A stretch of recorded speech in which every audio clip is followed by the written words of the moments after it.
Maleifua-Mai Samoa, Maleifua lelei au se talia i lenei tai au fou, tai au manuia New Zealand ma le malo tele o Amerika, ma nisi tafa o le lalolangi o mai mua mai ai le mamalo o Samoa, tai au manino le tai au tutoa, tai au matango fio le asolulu lua sifunu maltasi o setema, lua afe lua, ma lor soifua manuia i le mamalo so tato watunuu, i le susu i susunga i au na tatofia le atua i so se fata tapuai, i le anganga whaaloalo i whataalo whatua i lau susunga li whawhiangainga, ale maot Samoa o vi inga o le atua, lau susunga Reverend Esau a Sora, Vienna le ana ma le whaletua i haupulasi, lau susunga i le toia ina, le taitai o le ekalesia metotisi Samoa so whaatasi, Reverend Sione tau leota, Pasta visita fale vai a mosa ma le fale tua ia vai a mosa le kalesia AOG.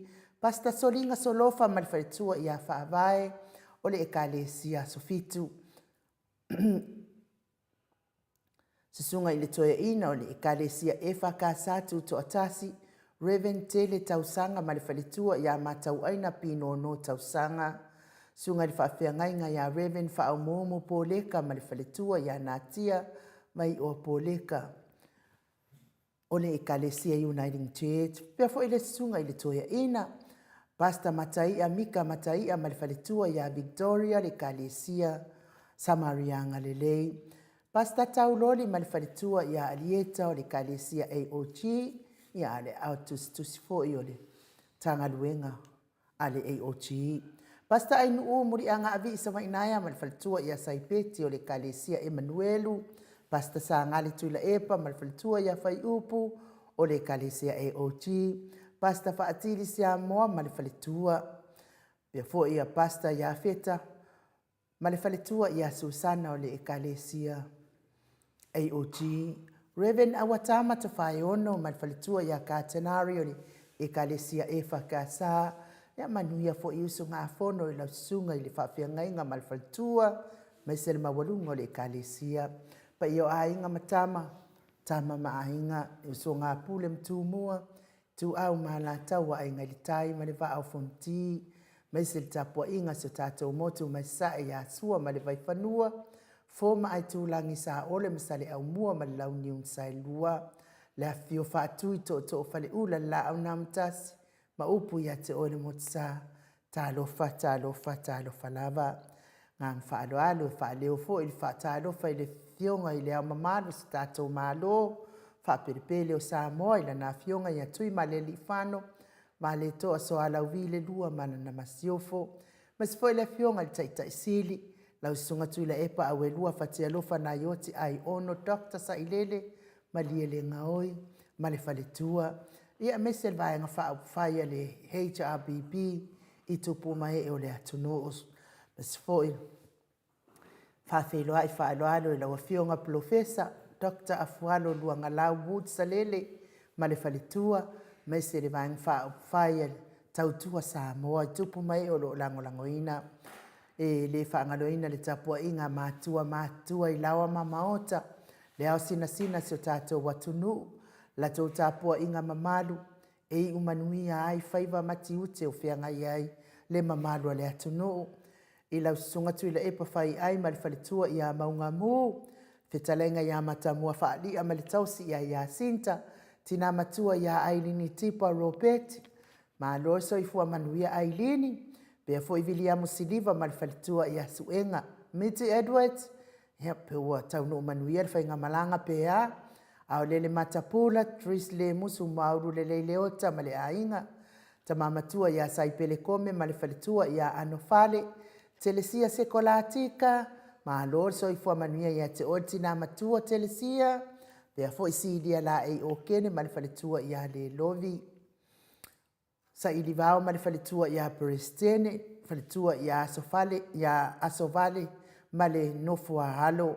Ta mamatua ia pali i tele moangutia puna oro tango, tina ia siliua, vaasila, ta mamatua ia whaasili i fiti fulisia inu e tele ili whaasotau ma le whalitua ia matau. A ta mamatua ia lofi pō lepa tuu ma le whalitua ia Vienna. Faletangoa I Farani Swan, malfaletua ia Whiao Taito Swan, tina ia Sofia Moipu, Manuali ia Sofa, Tauvo Rivo, Pitone, Tauvo Esekia, Tati Moki Siota, Talainga ia Mati Malanga Oma, Talainga ia Asiata Ngaya Malitausi, Lori, male ainga pea foi, Pupu Ifatu Elia, Tau ili male faletua ia Filipina, Tau sini male faletua ia upu. Ta mamatua ia whaanaea upo le vavau waii male faletua ia whaamalu waii. Good morning Maria Akiao. Pea foi vai tovi Filemoni. Male ainga. Motu Elia. Fionga ia fatia lofa povi fatia lofa male faletua ia seiuli faleula fatia lofa. Fionga ia vui Nicola Wofo male faletua ia Moli. Good morning Moli. Pea foi fafangu le ala misa Paula Pang, Solomona, Pule le alofi, sunga ia Felice Tautolo, malfaltua, malnofo halo. Pea foi la wafionga lau fili Arona faingafa, malfaltua, malnofo halo, manuia ngaduengo le neita eao, fa manuia foi le atua i pisinisi, olo manu usini, malefaletua. Pea foi le uso ia malama le atinganga mate aipu alau fa avela, wale koe maua maisefu. Tala ia malama po a mai malama. Ia whapea fo ele fionga ia lilo fotua manu. Male faletua ia Baby Fretten mafuta mai Hawaii. Futi Yohane Mikaele mafuta mai Samoa. Palepa Mulipola. Sioni se loti ese pia fo tupuola. Papawali i Paulo Yohane male faletua ia Akenese. Good morning Akenese. Mua fiti ufi fi now, pia foi Livingstone Awelua, Piwiva, Mafaslade, ia pia foi Rebecca Selave, Taitu Unga Maria S, Julia Moli, good morning Julia, Manusina Bird Joseph, Male Group Atamahamo, RJS, pia foi Fitalainga ia Moe Malo Tanielu Tito, ia Malefaletua ia Lua Timu Tito, good morning Timu, Sunga ia to alima pope, malea fionga ia fai ainoa pope. Heni au tanga vai, pia fo ituala Maria Blacklock. Tina matua ia silulu Elia, maaloso i fua manuia silulu. Fionga ia ngafo pula sa lua telemos, malifalitua ia Susana. Tolonga taa matafafai Samuelu Avito, malifalitua.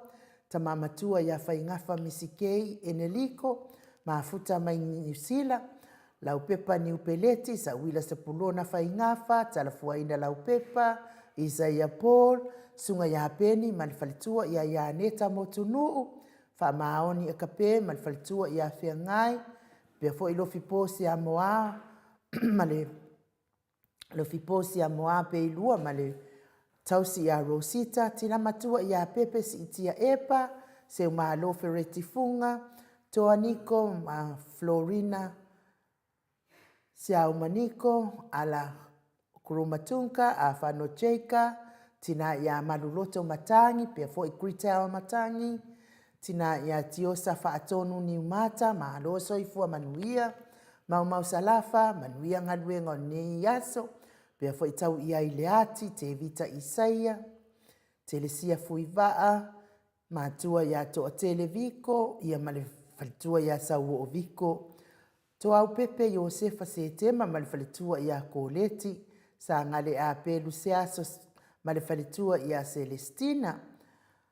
Afa malifalitua ia Lau Brown, pia fo imasoe misa Lolane malifalitua ia Faaolioli, Tile Samaka, good morning to Oama Tayo, pia fo isa Rice Tower. Fionga ia to sulusulu ngā tau mati malifalitua ia Faaumu Elive, Fionga ia misa la au malifalitua ia Stuila, good morning misa. Pia foi fionga ia nanai faumui na liana tupfia.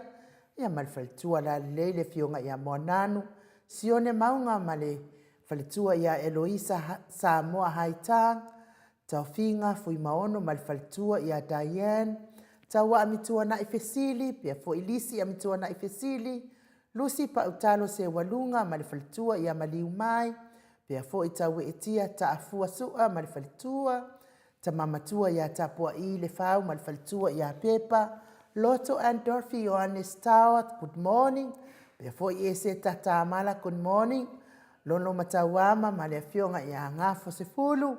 Paauli pe fo Italione Vitale ma le faletua ia Caroline Ross tu ia le tufunga ia manuia ia usunga fono kamaloa wa awa ia tu usunga fono ia manuia fo usunga fono Ross pe fo ile fionga ia fa muina po wesi tangi lima ma le faletua ia Tania sinao le vaiana good morning pe fo tina ia uliuli tavai ma le ainga alii lifa loa afa ma lo lava le soifua manuia mai se le mamalu le atunu o lo mafuta mai nei tai au ma tamofie wale o maua la to suafa ile nganga fa alo po kalame ma to tfa fe lo ia ti ate o to mai se lava ila to o e ita nei po kalame fa manuia telele atua ia te o to ma wale loto fia ia vi ia le ali oiso kado fai ali ia miti ali lea te baba ai atu lungo apio folinga fa pe mai miti o lea fatu a tu ua ia sini anga i lua se manu o te alu e mai le fionga le tau pou tau te ia timu au va atito good morning fa aftaile fa feilo ai mai fo i lungo apio folinga le mamalo le atunu Katerina Apoe good morning Mount Samoa vi ingo le atua fionga tole a fua mal tau sala ia ainu mai se mai tai au manuia vi ia le alii lo o lua soifua lau lei nei tai au fou fa manuia tele le atua mo po kalame i le nei aso ia mai se foi o le malu tai au ia i le whaunga mana le atua fionga ia tole a fua mo le fola ino le upo le atua i nei tai au lofa tele atu manuia po kalame God bless Aftaitele lava Katerina Apoe pea fo i tom la fonga tai au manuia lau fionga tau sala tole foa ma Michael fa manuia le atua tiute ma lava singo le neiaso God bless fa aftaitele lava tom Eli tau fa aftai mafuta mai fa avai Samoa ua malepe fa valea Samoa ua malepe tai au manuia lau fionga tau sala me sele fionga atua wa koe va aia kwa lea ia fa valea Samoa umba lepe son ia malo lava soifua manuia pe fo i tai matamua God bless ia na fatu lanu moana ma lanu green ia vi ia le atua fa manuia le atua po kalame nei tai au fo malo le usu ma ia eli tau fa aftai pe fo ia venise arieta ta mapua fa aita tai manuia ila wa fionga tole fo ma inu Manu Mount Samoa vi ingo le atua fa aftai pe fo itafa fo ilima ta lofa mauta vi ingo le atua ta ia manuia le tova ase etolu ai nu uto le fo mai fa ta lofa fo ia ata noa pe afa tasimai lofa tele atu level po kalame nei ta ia te oto ia au ai au uli ya mato nei Amerika fa aftai tafa le mafuta mamao mai Maria Georgina Welese, tai au manuia mautovi ingo le atua, manuia po kalame o nea so au lei o le atua pe lava o le pula mai o lana ami o tonu ia te olua, tau salaman Mount Samoa, have a blessed day, aftai tele Maria, manuia fo ilo waso, to le foa e Sarah, tau malefau, tai au manuia si o tatou a inga manuia po kalame fa aftai, Tifa fatia lofa good morning mauta vi ingo le atua fa aftai se lesa ye fata good morning beautiful tau sala inu ma le fionga te pau fasina to le foa ma le insini al pokalame fata lo fat foi le au fa fonga le tai au fo fa manuia le atua inga luenga mal pokalame fa aftai Nancy Paul good morning lua fionga to le foa tau sala inu fa pe mai fa aftai tele Nancy Tommy Fido so ifua manuia po kalame nei tai au fou fa atasi atu Wellington e Amerika sione se loti ese fa aftai mafuta mai Julia Leifi fa atat fa aftai fa man tapua i mai fa pea fo i miti Edward good morning ai nu uma tole afoa just left Sydney on the plane to Brisbane fa ia manuia fo i whainga malanga to Brisbane Oh, an ngai Brisbane ko an Melbourne. Ma lo lavan on sai good morning Sis miti. miti. Ia, mai a Nancy Paul, ia lo fatu Nancy Paul, ia te oe miti, pea fo ia Julia Cruz, morning, na o fionga le tausala, o mautsa, mai se le fionga ia tole a fua, ma Mike, and Music Man Mike, whakataitele lava Julia, Lia Ropati, tole talofa tai au manuia, and good morning, Maleifua-Mai Samoa show, manuia tele lau fionga, ngā ruenga ni nea so whakataitele lava, siata tui maunga whakatai mafuta mai, whapea fo ia, ke reveta al tui le tufunga, whakatalo whatu fo i tato pokalame, fionga le tausala whapea tapa au whaasina tole a fua, tato insinia ia Michael tole a fua, ata noa te sa ai mese tato a inga, whaasoa talo whalava whakatai veta,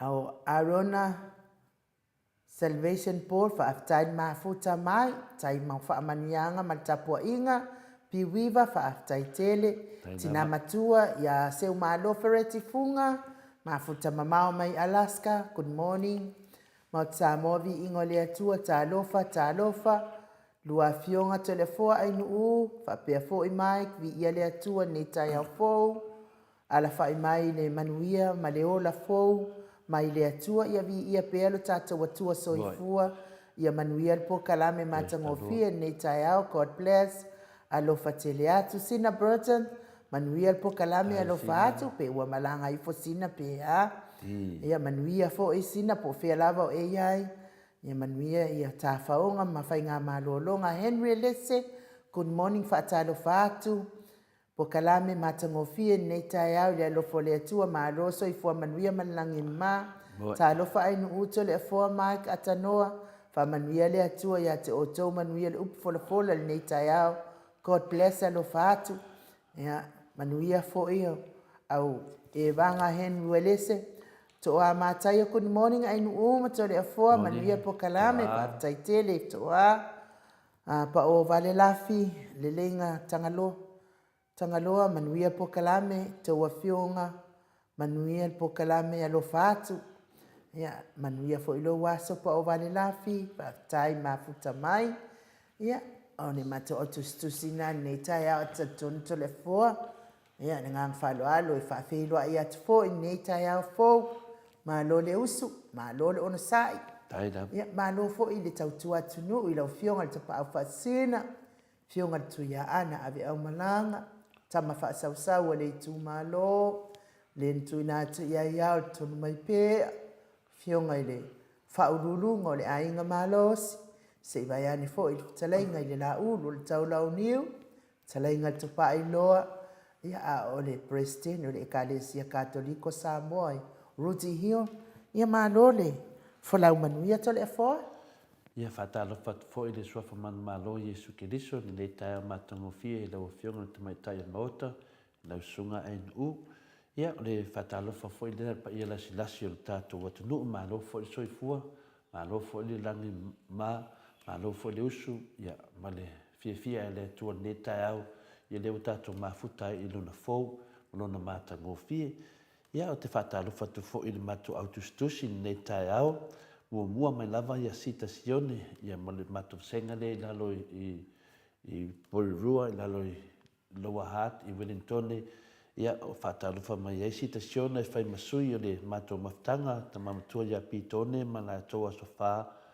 ia tawo ivo pa pena foi ia la un nai va tele fa pe mai ia fatalo fa atu ta pa fa sina tole fo fa pe ai u fatalo fa foi le a malu o tato malo fatalo fa ia papastui ia malu moto sa movi ingo le tua malo lava le fa malosi fa tele lava ia te o matua lilo foto manu mai oi Hawaii vi ia le tua le neta fo o tato wa dia mai male manuia fatalo fatu la ofionga le tapa fasina la sunga tau sala in la sunga Mike malo so fo la le i to ofionga neta o le tina ia fa maluai fa tai lava la ofionga tapa fasina to le fo sa ia o vame na mata tato pokalame fa talo fatu fo la ofionga malo so fo manuia Whaatalofa le sunga ia ANU, malo le langi ma, whaatalofa fo i le sunga, whafta ia Mike, whaftai le usu. Lilo foto o manufa mai whaatalofa atu i le tina mātutua, lo mawhai na whaatasi tātou pokalame, ai whapea fo i paanga masani umal tātou pokalame, ma lor soifua malangi manuia. Ia Paula Banks, whaatalofa atu lau whionga tapa au whasine, lau whionga tole fo whapea tau sala ANU, Mike, tole fo whapea fo tātou paanga masani tātou pokalame ne tai au, o te whaatalofa tu fo te sili au Dr. Tule Epa sai lele malile ngoi mat whaletua whapea vanga whawhail HRPP sapora vi ia le tua ne tai au soifua manuia tau ai le ati whai mai whaatalofa tu fo le whionga ia tole fo sunga tau sala ANU ma Mike malo fo soifua ne tai au manuia le tua tātou pokalame whamanuia tu fo i tole fo sa ngatu mo se upu ma fawina whaleanganga mo le maru tai au whaleanganga whaftai mo whamnyanga Paula Pangs Julia Moli whatalofa atu tole fo whapea ANU le sunga ia Mike whapea whimpaanga masane tātou pokalame God bless Sione Petueli le formatione lau vaisione whaftai lamal whatasi mai ma roso i fua lo sunga ANU ma tole fo le au amaka ngalwenga le som whanongongo atu le lua pokalame whaftai sione ia tule mauli manui fosi upu le afungaina nei yaso.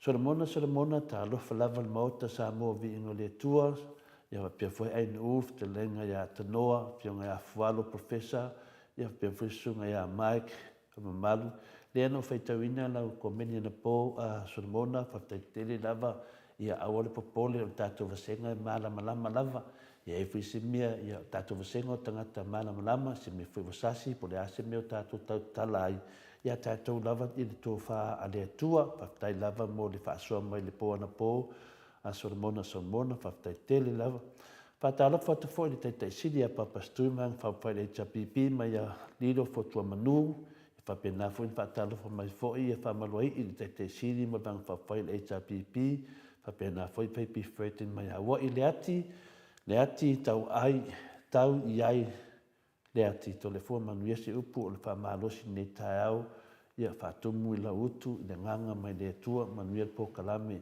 manuia foi HRPP ia o whamanyanga na ANU man matusenga ia whapena foi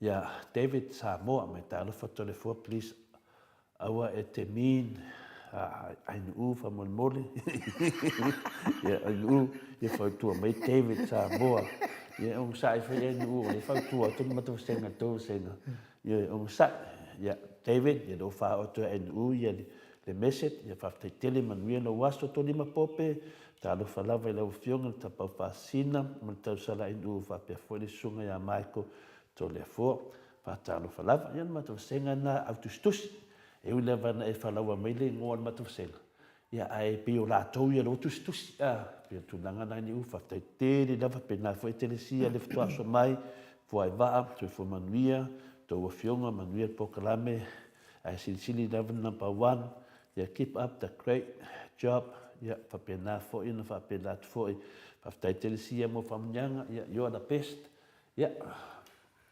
NU matusenga amatu autustusi na whautua mai David Samoa please NU awa te min mai amatu ia lelei whaftai tere lava whamania le atua i lo waso David tai fo i mo whautuanga mātango fie ento nā masoe ia NU whasao kwa mele le whai mai David Samoa tole fua please awa e te min ya ANU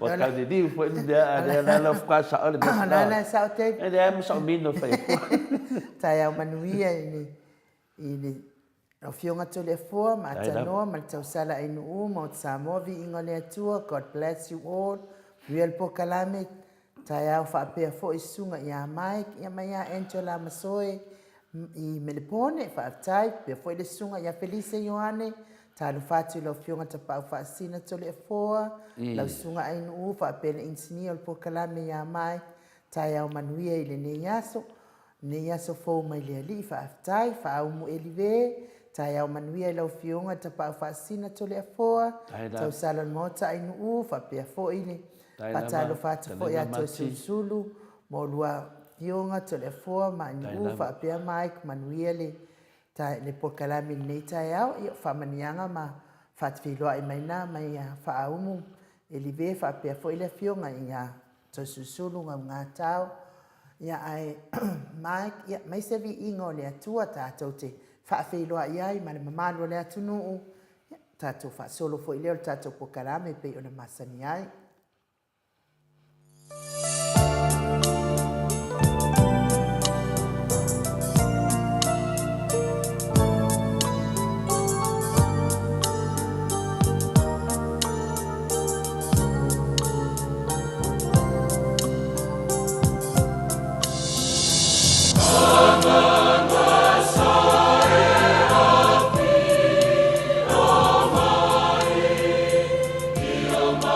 So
Toi fitu minute ona tā leo leitu lai fitu isini Australia.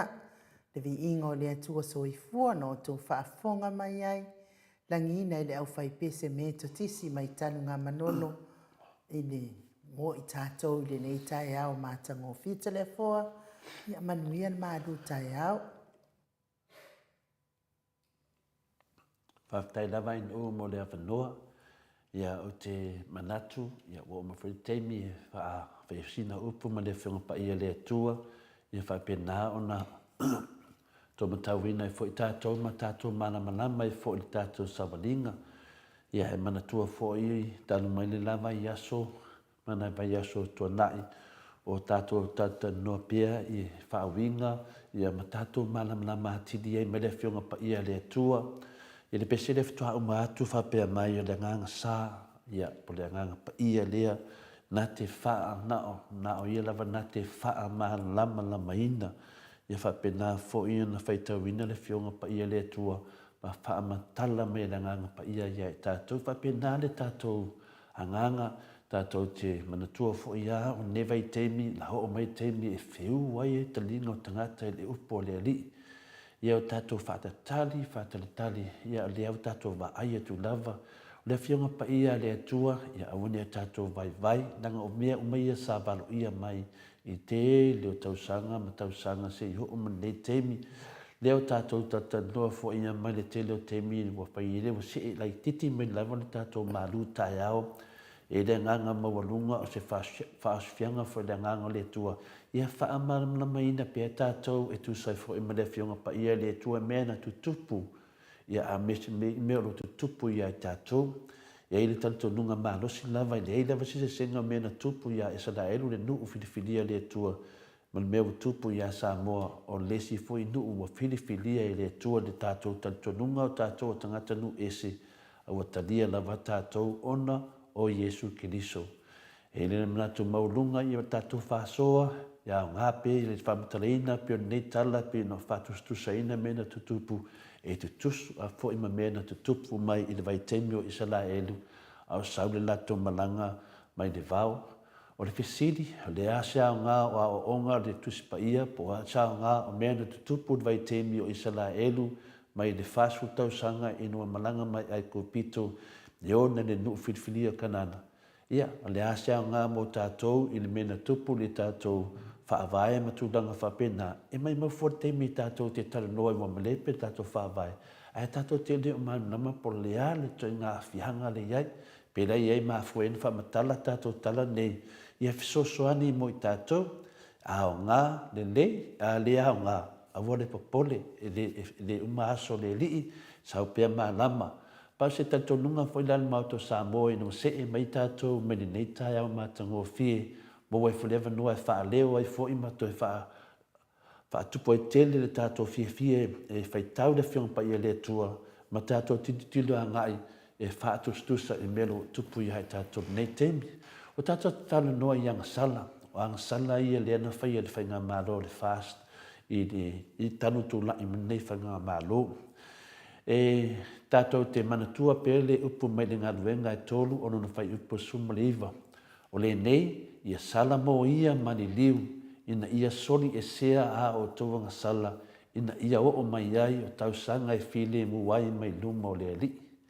O le ngaruenga lea, lana na whai na tātou talanoa mwha manatu pele ngaruenga le e tolu ono na whai upu sumaliva. O nāro o tau mai esi whia e ta tau no sala mo. Yo e whapena lava le nganga o lo whapena na tau mai pea, tole fua tau mai pea. O le nei, i nā sala mo ia mani liu, ina ia soli e sea o tōwanga sala, ina ia o mai ai tau sanga e file mu ai mai luma o le alii. Tato tala noa le anga sala tōru, o le whātau tonga le ana whai lalo le whale ie, o soli ai e le fast le tu la fono lua, o lo e soto e lua se fulu, rona whai upe wha se i o leono. Aua e te whai mo o e se tupua ua tā.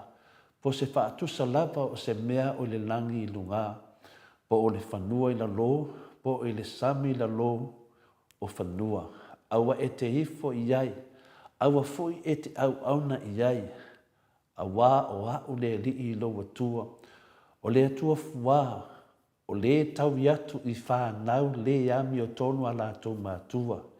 E o I tupulanga e tolu ma le whā, o e ino ino mai a tiau, a o te alofa I afe o tupulanga, o e alofa mai a tiau, ma tausi mai I au polo inga. O le nā, tātou tatanoa fo le aso nafi, e whamanatu, I aso soo pia le tātou baba aima le tātou tantu nunga, e mā fu ai o na tātou whina wina le ami o tono le tua, o mea na tutupu, o lo whapena na tutupu. O le whatautonga la lea na whaile lau le whai ie, ua whaia e le fast, e se whatusa, image. Pesi me whina fundua I whaia le fast, o le mauta fono o le palemene I tia whau, o le whale ie. Nongo winga la, ua matua whaia le fast le nei whatusa, o le whale ie, pei umala wa le whale fono, po le palemene tia whau. Ona o lea sa whātau tō ai whai pule le fast. Mana tua foi o whai pule umalawa o le palemene e ta tauna whātau tō I le maota fono Samoa. Ia a o lea ua sui e le fast. Ma whātau tō ai la tō whai pule I le whale ie. Ia le na, o whai pule o le fast na whātau tō la le whale ie. O la tō whaia se tō pua. O le whale ie lea. O la tō whaia, whātau tō ai la tō, ai tō tātou mauta whono. Tō, ai whātau tō I. Nua, o le ao, o le mahalo o Samoa, o whātu saina e le fast, o se tamaitai lo ia. E le o se tangata whainga renga le mahalo. O le tamaitai lo ia le nei, o le whauwhautua po le advisor, a le tamaitai palemia. O le ao le malo ua uma na whae e iai ma malu ma paia wha le atua e Samoa ma le atua. Toi whafonga mai. O le ao le malo ua uma na whae e iai ma malu ma paia wha le atua e Samoa ma le atua. O le loia te mai tai lea e li ei ma malu po ni paia o iai wha le nuu po le wha le langi. Nos te mai tai loia lava. E tō wapa aida le mea ua whaia le fast. Wa a mai le tamaitai lo ia lea, o le advisor nā le whionga le tamaitai palemia. Ioe, sui tū langa I le ao le malo. A le ao le malo, wa iei ma malu wha lea tunu. Wa ma malu wha lea tua. Wha mai nā. A wha upu lai wha pēr, o le mauta whono sa mo e tia whau. O le mea e ma malu ma paia. It is a holy ground or house. O le moota e paia. O le whale ie e le paia. E le paia ma le mamaru. E le te ono tutusa le paia al moota fono. Ma le mamaru le tua le moota fono. Ma le whale ie. Ai tato wa aila me wa whaia le fast.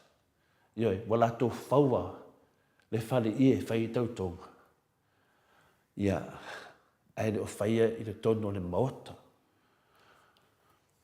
Tau tia, whapena umma meina tupu le nua le tua. Wa whaia tangata ia tupua. Ia, si tato wo'o tu lava iai, ia tato mawhauwhaunga I whaamana mai. O le whale ie, e le pa ia, ma le mamaru. O mena na whaia le nua le tua. Io, lato whaia ia tupua ia. Ne te tei whātustu salia I le mea o loo iai le mamanu le tua. Mea mana o le tua. Aua lava. E le o se whale. O le whale anga nuu foe. Po se whale Samoa. Ia. E le o se whale. O le whale ie.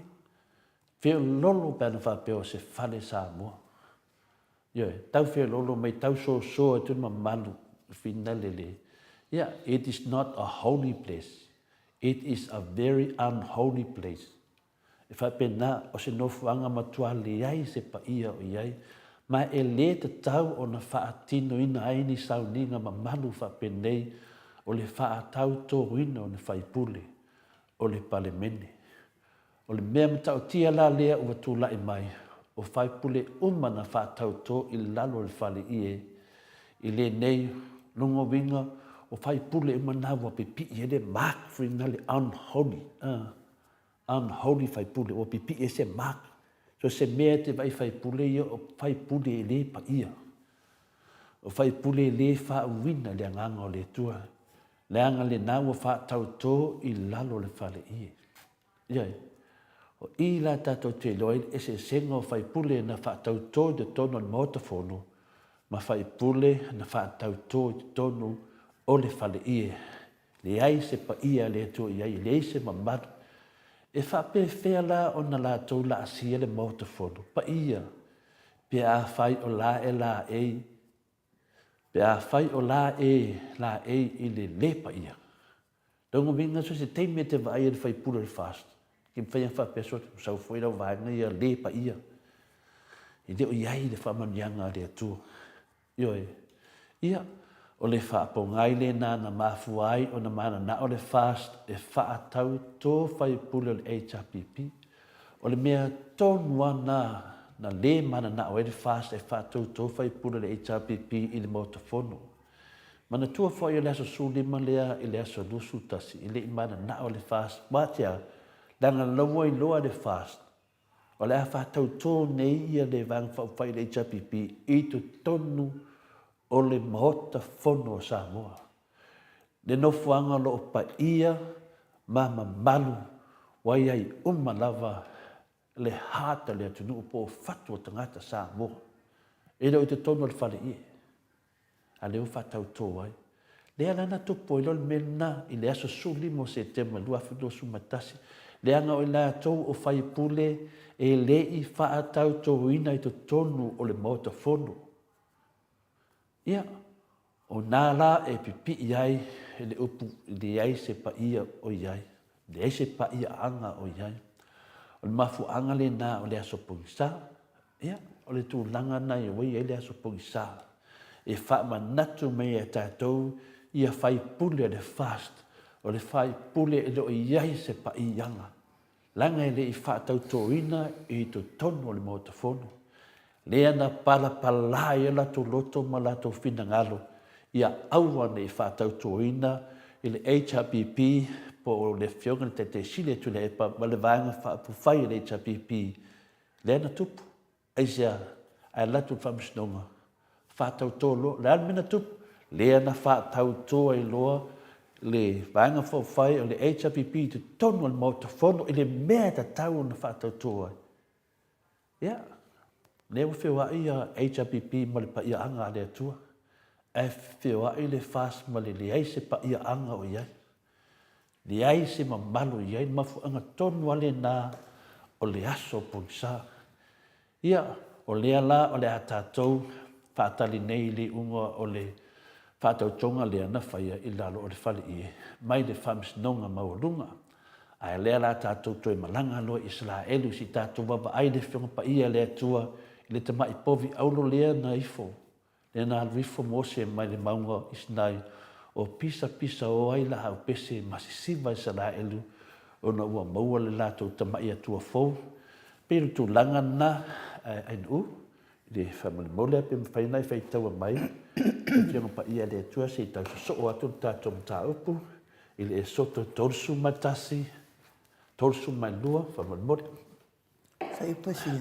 na fai mua na si ide de fitu i le sefut ia to e si ide le suma le iva al fai mua family mole lava le soto tolsu mai lua Ua iloa le nuu ua whaatu ai o nā nuifo mose nei le maunga. O na wha poto mai leo le nuu ia Arona. Ma nātou whai atu ia te ia. Tu ia oe i lunga ia e whaia se atua mo i tātou. Nate mua atu ia i tātou. Awa o le na te mua atu ia i tātou, awa o le nā mose, o le tangata na ave i nā i tātou nei ni nu o ai kupito. Tātou te le i loa, pese ase mea ua o ia te ia. Le ales fai upu. fai pa fitu whangata mai le iwa O na whetala i mai ai leo le ali i a mose, aluia o i la lo, awa o lo nuu na ave i nā e nei le nu o ai kupito. Wa leanga lava i la tau. ua vave ona latou o ese i le ala na ou poloaʻi atu ai iā te i latou ua latou faia le tamaʻipovi auro mo i latou ua latou ui foʻi ai ma fai taulaga i ai o loo faapea ane foʻi latou Isaraelue o loo atua lenei o lē na aveina aʻe oe nai le nuu o ai kupito ma le iva Iva ma se fulu whamanimore. ua fetalai mai foʻi le alii iā Mose ua ou vaai atu i lenei nuu faauta foʻi o le nuu ma aa lava le ua o lenei tuu mai ia o aʻu ina ia tupu tele loo wita iā te i latou ina ia o faaumatia ia i latou ae o te faia oe ma nuu e tele Le sefulu ma le iva whamanimore. ua faalatalata atu o ia i le togālau api ona iloa ai lea e ia o le tamaʻipovi ma le siva ona tupu tele ai lea o le ita o Mose ua lafo ifo papa maa nai ona 5 ua nuti ai lalo o le mauga Ia, o le tala malamlama pe ona tātou uiloaina, o le tala ne na whaia Israelu tamaʻipovi aulu. Na walaau le atua iā Mose aluaʻe o le maunga i Sinai na te wheloaʻi ai ma mafuta mo le fasfulu aso. O lona tolusuiva o aso a o iai pea Mose i luma o le atua a o le fasfuluaʻi lea o aso i le faitau fa Israelu. Na o ai loa le whanauga o Israelu ia Arona ina ia iai se isi sui iā Mose. Ona lea ua atoa le fasfulu aso a o i le itoe foʻi ane Mose. Ua pala ai ma ua matua fefe lava Arona i le whanaunga Israelu. Ai sea ua fefe i Arona. Ona o lea ua lātou whasiotia a siona nefi o le tama Miriama le tūwhawhine Arona ona e te le tamatiti i le nei taupupulenga nei e sa ili se isi sui a Mose. Mana tua le tala lea.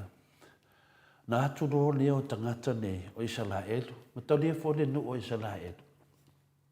Ina ua a mai Mose mai o le fetalei le tu Mose mai no nuu. Na mai ero leo Israelu. Na mai e fo i ma tangata. Tangata lini tangata Israelu. Na mix mai uma tangata. Tangata o le to e fino no fo i oi. Ai kupita uma tangata. Lea lea neftoa maua i fo e falau le tala uo mai. Lena to e tuli lua mai e flau ma la to vaenga. O mai e matangata. O tangata la ia le mix mai e. O mai whaatasi e man malanga Israelu. E sa ale upu. E tupu whaatasi al titania ma le saitu. O laina e o mai tangata. Tangata la na lea na la to whaitaua ma se se dole. Whaitaunga aso ia. La to whaitaua ato le fastfood. Al tol suiva na o aso. La ia Mose ma le tua i lunga. Na la si le sila mai le tua i lalo. E le mewa tupu. Lana na fetu do le tua ia Mose. Ioe, o le ato e whaisisi ia. Wai walo i loa, ele i loa esko ingo Mose le mena wa tupu. Lana fetu lo Mose le tua. Ni whapea tangata wa mai la ato nei o se atua. Ne whamelo le tua. Ia wale le. Ia sau lo Mose la. Le male le loa Mose wa level si le fie le tua. Le me wa tupu. Whapea na mal mena tupu le whale ie. E tau no maleo Mose i wa nguki li i le.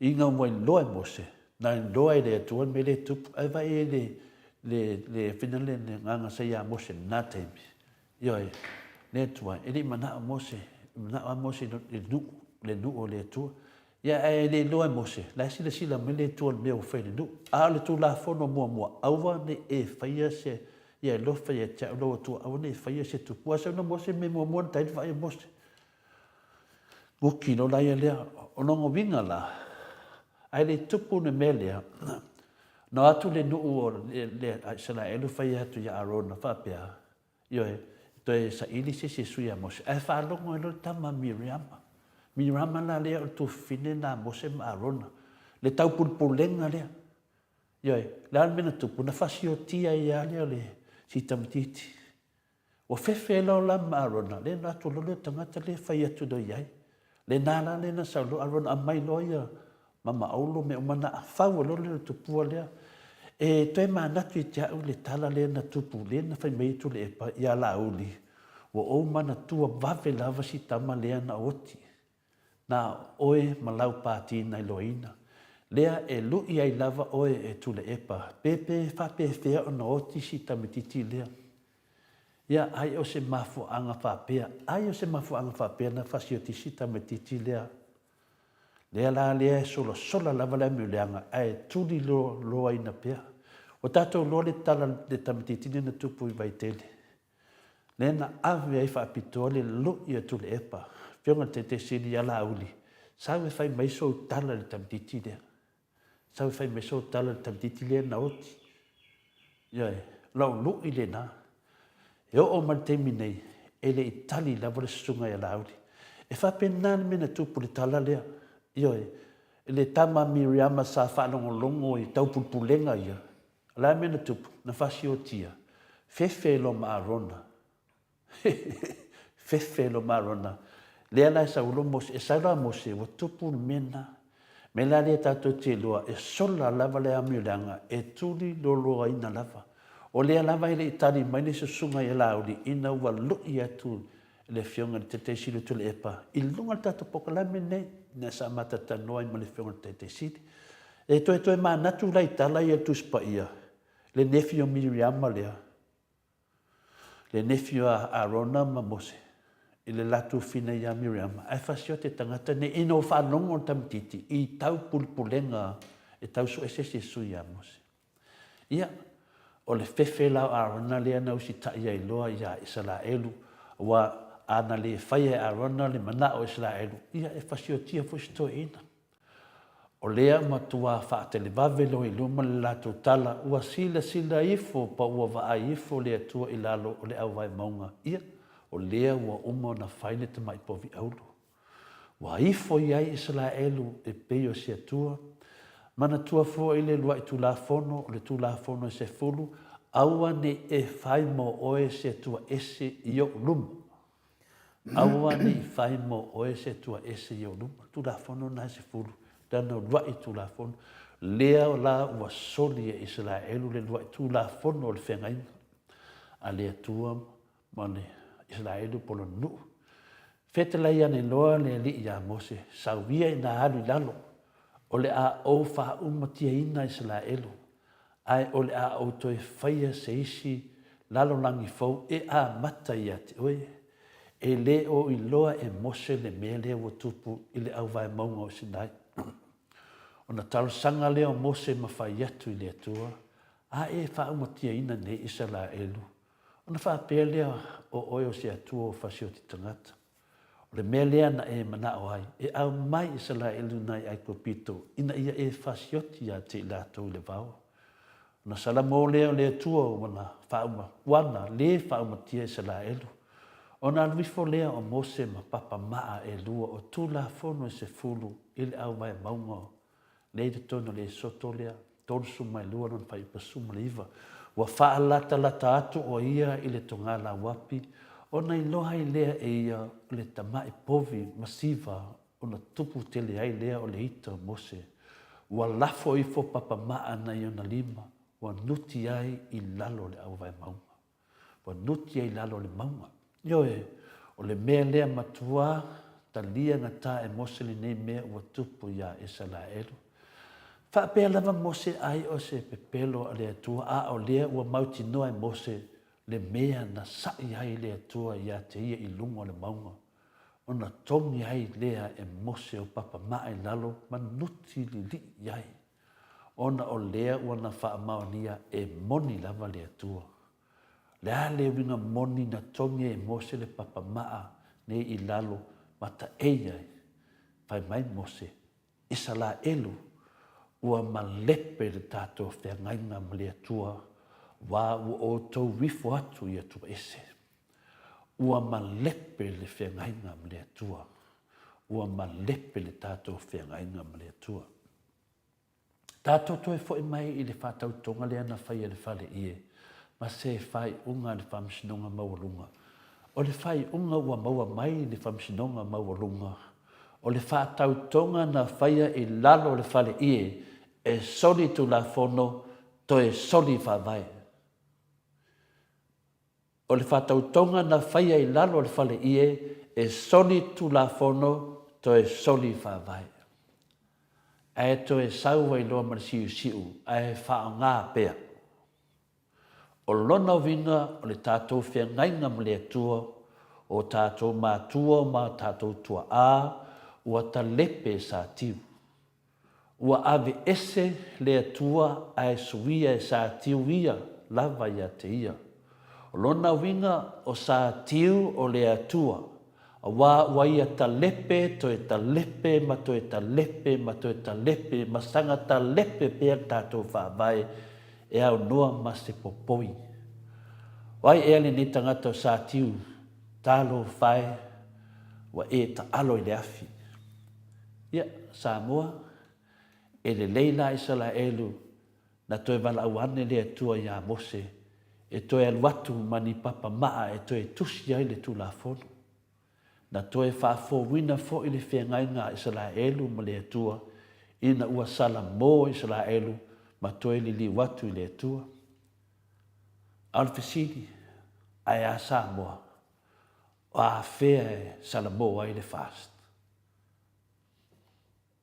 Mena ia, tātou loa, ia tātou te whaatari, a whea e sala mo I nei tangata, ma toe whaafou le tātou whengainga, ma toe whaasako le tātou whaavai. Whaftai enu u mo le amnoa, marurua tu foi, I se upu ua le tau tamali, whapenaona, ma toe se manatu, se maru tai au mo tātou mātua, ia, ao ngā, whao ngā, a leo ngā, whaiaso le li, whaftai tele lava, whungia le tuana na nganga pa ia, whamatala ma whalau e tele, ia tātou manamnama I winga o nei mea, whaftai ma le apenoa. Malo, saunoa I lau fionga, I tapa au whaasina to le afoa, whaftai tele mo le malu tai au, mātou au tustusi, ia seu malo fereti funga, pea fo I Venise Arieta ta mapua whaaita, ia Elisabeta, whapea fo I Sielesa, Filomena, Asia Singa Mau, Taua Fesili, a Matawhawhai a Vito, Angela Masoe, pe Julia Cruz, a Samoa mo Samoa, Sianava te vita ki oa Sianava, ia matua tere, matua tustusi, ia wha, amen mai mana upo lea tua whapena fo ia, tolu la amen nei tai au, sa masanga lua le wakot, ia te whapte. E lua le rei a risa amene.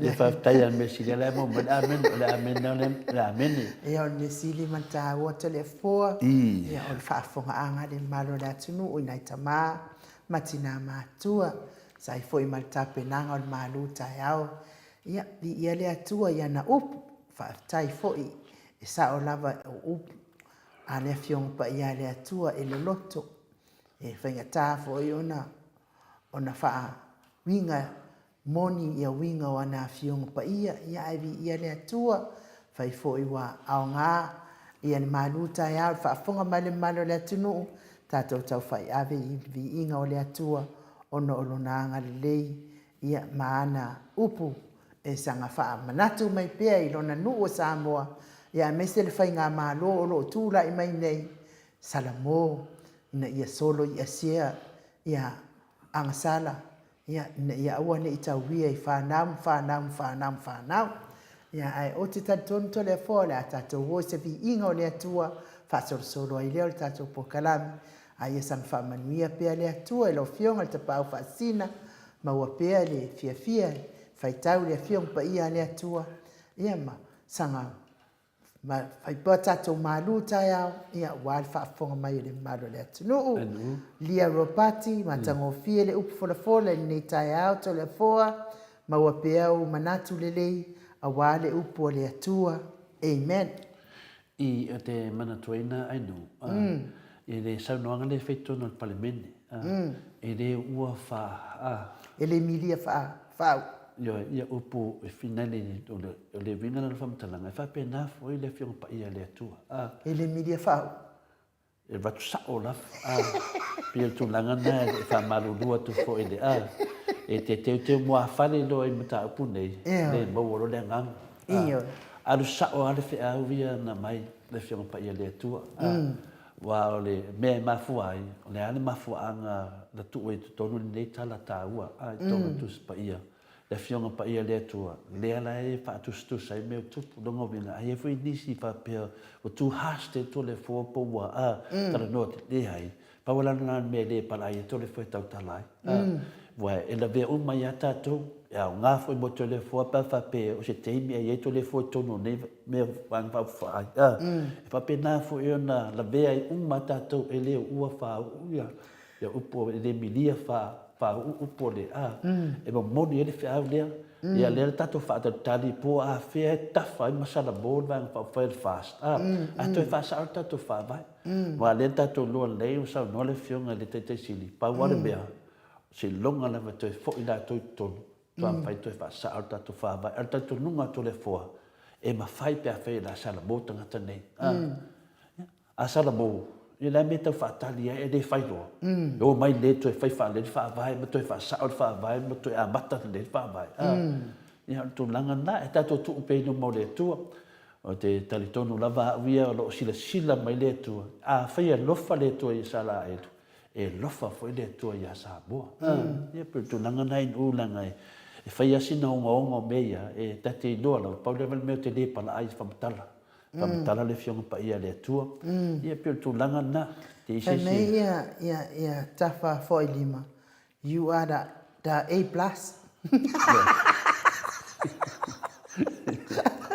Kusaudo mtafaka fase. Tore fo. Wo manatua ia le te yolo tina faila na pasi. Faila na pasi on mato faitu.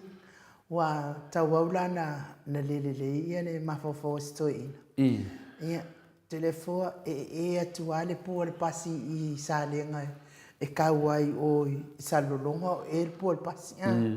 Afa kular ko inga. Ngai ola ngai fa pe kara ko ka ko bole anga I pe fa pe na o mi ale ole atal tanga tayem tete e pase makue wa me ko ngwa ku na vingala ol tu langa le wo ye ne tato pe ol maluta ya io ne e fo fola me la fiong pa ya le tu ala fa me lai tu kako bole anga I pe fa pe le to to sanga I telefona ia le umale anga fa aftai ia le atua ia na upu ia ai mai se vi inga o le atua fa solo il tato pokalam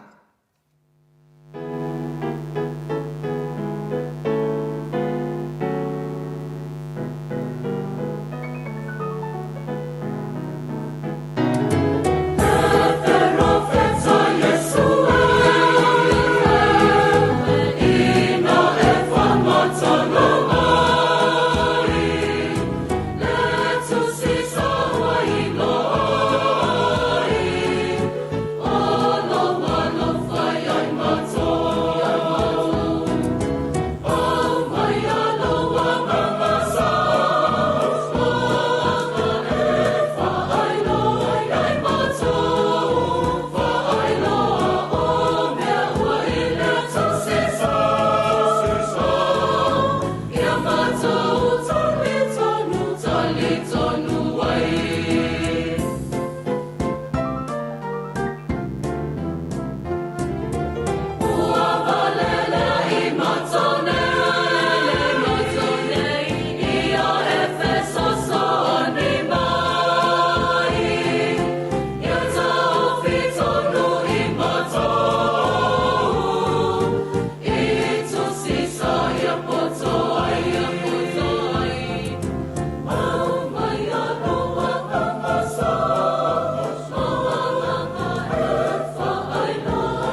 luasfulu ma le 5 minute. Luasfulu ma le 5 minute ua te ai nei le itu la e fitu I sini au se talia le vi ingo le atua soifua na langiina le au faipese e whakasa mai e li se fau pe ono tau sila ma mai mua mai ai ia o veni se arieta sao e kuale ma vau o le dia o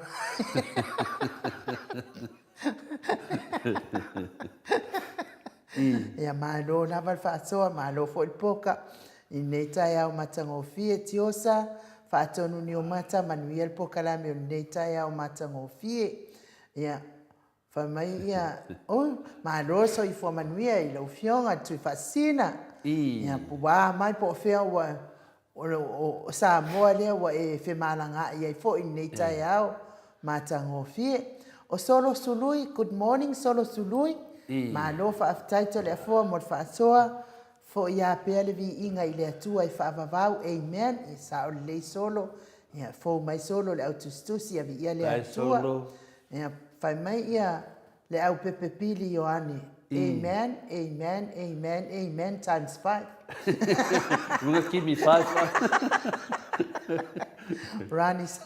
Rani se mali I sangat ia whaaftai mo le upu I le nei tai au tom tau ina I tiu te mwhaivo ne yaso te pea fo ia Katerina Apoe whaaftai lava tole a poa matangofie le momori mai mainga o le finangalo o le atua I nei tai au vi ia le ali ia na whaamanianga I tele hatu I le atua whaamania tele atu le atua I lawa fionga whaatu mupea le utu whaaleanganga I lawa fionga God bless whaaftai pea fo ili a ropeti matangofie le upu fola le nei tai au tele a foa maua pea e oe manatu le lei wa le upu a le atua amen beta amen amen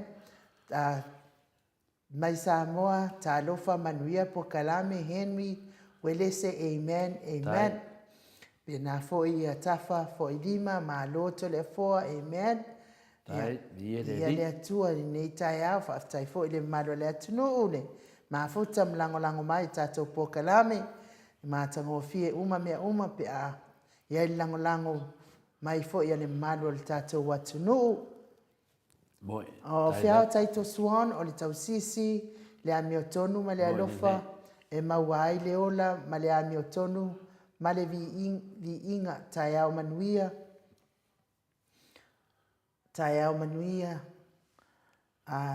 I lau fionga tau sala inu whaatalo whaatufo I la fionga dia tole a foa mai vi ia lea li I nei tai au whaamania tele lea tua po kalame o nei aso e whaatai tele lo fionga faltua pea fo ia Felice Ioane amen Rina and Lucky amen pea fo I toa mātai o amen whaatai ia tole a foa ia o le tatou mato autustusi na I nei tai au fo I man malu tai au whaatai ne nā ua tatau lava o no atu le Commonwealth e whina le su uman malo Samoa le malo le fast tala nā David Samoa whamarua ia papena whina whaatasi mai na wa ia whamanatu to le foa ia miti Edwards le nunga le waalele ia miti e manuia lava whaina malanga whamei miti o la mata mai nunga le wifi le waalele le anu ngai Brisbane ia miti ia wani waalele la pea ia whapena na manuia whaina malanga miti tau nuu ma le manuia I Brisbane ia na toe lele mai fole I Melbourne nongo minga wa e sau mai Samoa, sau kau, lua, kolu, Tere fo, seka ke le rope sao ia tusinga I lungo le apio fōringa. Wa o manatua I le ya miti malana waalele. E le ufa apea wa le ia ni pensini e utu ai ia waalele ia felele ia tui Samoa. Wale se soa umo valele ia na mo ka ngone ai wa kamka patalo fat fo ia tu fascina a finale a Pekin pa tai dava le fiwa lunga le to senga I do ia pa tai do tele to tu fine ia manuia lava le ta faonga ia o te whao laulangi atoa. O le teimi wa te whao o Rusia, o teimi fu wa o Amerika, o teimi fu i nai Samuta, o finale o tui whātina. Sa onga ko ngwala o le whainga le o langa le whai e le fionga ia tui whasina. Ia o le mea lea o le ofua e whai ia mo meo fake Facebook. Ma o mai ai e whai tala o tangata, ma sanga lau pepelo, whai ai tala o tangata, ai o mai fōringa pepelo, ma le lua mai po o ai ia kangaka. Ia, ngā whaakele o la ko wanga sa, me le whai ngi Pekinga. Kua maua le se panga le le, ko koro sori me o kia. Ia, le laua wa suenia wala whai ni murianga. Ia, le la kia me o ki whaari me o fōringa na whai ni murianga. Le oro lafi mai ko ngā pe o se. Ma lo le on sa i lo fionga tui whasina. Ma ua pēr fia, me ma futai fo i Samoa. Hea po a fea e toi tali wai whai ngā malanga wha manuia le atua ma pui so se mea. Ia, whai mai miti Edwards lea, sia nava ma na ha te sifunu marili ma na tare tasi ma lo lava i lausunga i le whautua mawanunga. Ia, whapenana whingia le atua, whalai au pea oe a wāni ngā renga. Ia, tā lai, ia whapea fo i Revelation, wha mai Revelation 14, wha mai. Good morning to le fua mai u, pea whaleu sea me. Whaftai mo le leo tai au. Whaftai mo le leo, nongo vinga le minga la o au la leo te leo i le, leo po i le tato maru tai au. Wha mai le whatalo whatfoi tato panga masani. Ia, o le whamai pepi frete, kako pi o pāi pe whapenai nu. Whamai wheleo miti pepi, e pi o ala vaenga nā, ia e mia se temi o pio, toa lima pope e moni le whamanatu. Le toto o sia halo le atunu o lo tangi mai e peo na tua ia ina, ai le tato hero whaftai lo whamanatu mai, tasi le vaenga tāua ainu. Lea ele tali lava sunga ia la ori, ile nuk ia le fionga te sili atu le epa. Sau e whai se tala. Wa o te tamtiti lea le ta o le laka i lana mota. Tini dopo le atonu le. Sa lai whai se tala. Manta lia lana mene nena tupu i le hawhina le nu o sala etu. Ua tau pule. Ai whaalongo e loa ia le tama Miriama. Ia lena whasioti alo le vaenga. Ya, waktu do i skoinga alonga, wanu ko alonga, e unga oke whai manga ia, la lang me whai. Mai lo alonga, mai lo leo ko mama aolo menga whai, lo le mai povi dea, dongo vinga, le tam titi dea, lea ia, ele loa e tātou, po le ane o tupu, a le whai mai tōni, ma le tangi mai, le toto, le tam titi, le yalo le tunu. A le sau lava le mistane, whai sana whamatalanga, ia, e sol la miulanga, e tuli loa ina lava. Ina tua i lole ia finale la le pole le hero tato pokalame. Ia le moni mau leo. Sa iai i le pole le hero i tono le petesa. O le mena e whele whamtalanga. E whiwa e sola. E maua lava.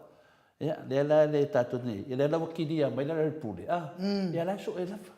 Le ala le te tai atu mamai na le tua langa le tua le se me le faria le ata tu va ai ni mena tupu le tama Miriama le afina tu fina mose marona pasio tia isala elu ona na fa longo tamtiti tapu polenga le ia le tau so mai awole le festi mi fa pena ai tupu maron media mela le ta tia fa pe o te loa lava fa ali me le tua i se temi e le o toi mamao baby ia le fatasi me foi manusina Joseph fatalo fatu le tato paanga masani ai nu pa pena foi paanga tato kalamineta ia fa tai lava la fionga manusina pe Joseph fa fatasi mai ple sa mola moe fa tai mo upu fola le liu le fast i le la unga le neta ia o le mena mo tupu le fa mai an mato senga fa mai foto manu fa mai o fa mai le fast o la to na fa na mo fa le povi la ma wala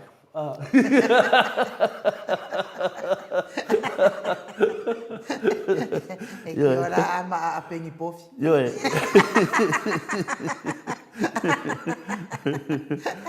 ole fai mai a foto manu mane foi finangalo a foto manu fai mai le fasa o le awala maulano na ui mai ai ese le finangalo le tua na soifua mai ai le li fa o le fale o manu ia maua lala maulalo a o tatou o latou o le finaunga ma le loto maa, o le mea tau na mana mali fas, o Yesu, o Yesu, e ni whaina whātustusa ina i lātou ia Yesu, o Yesu, o le tatu tanoi vaenga whaafai, o le tatu tanoi le nuo i Israel, ele o Yesu na se vaenga whaafai, po se vaenga, o Yesu ai e tuto tasi, Yesu la le na sa whana mo le povi, tato no le au wala maolalo, alua kau apalai mesko inga le fionga le alo pele o le ali e kau apalai e kau ngā ai le soli whaavai mo le soli tūlafono mera le i tō whaafonga mai le whaas e le soli whaavai soli tūlafono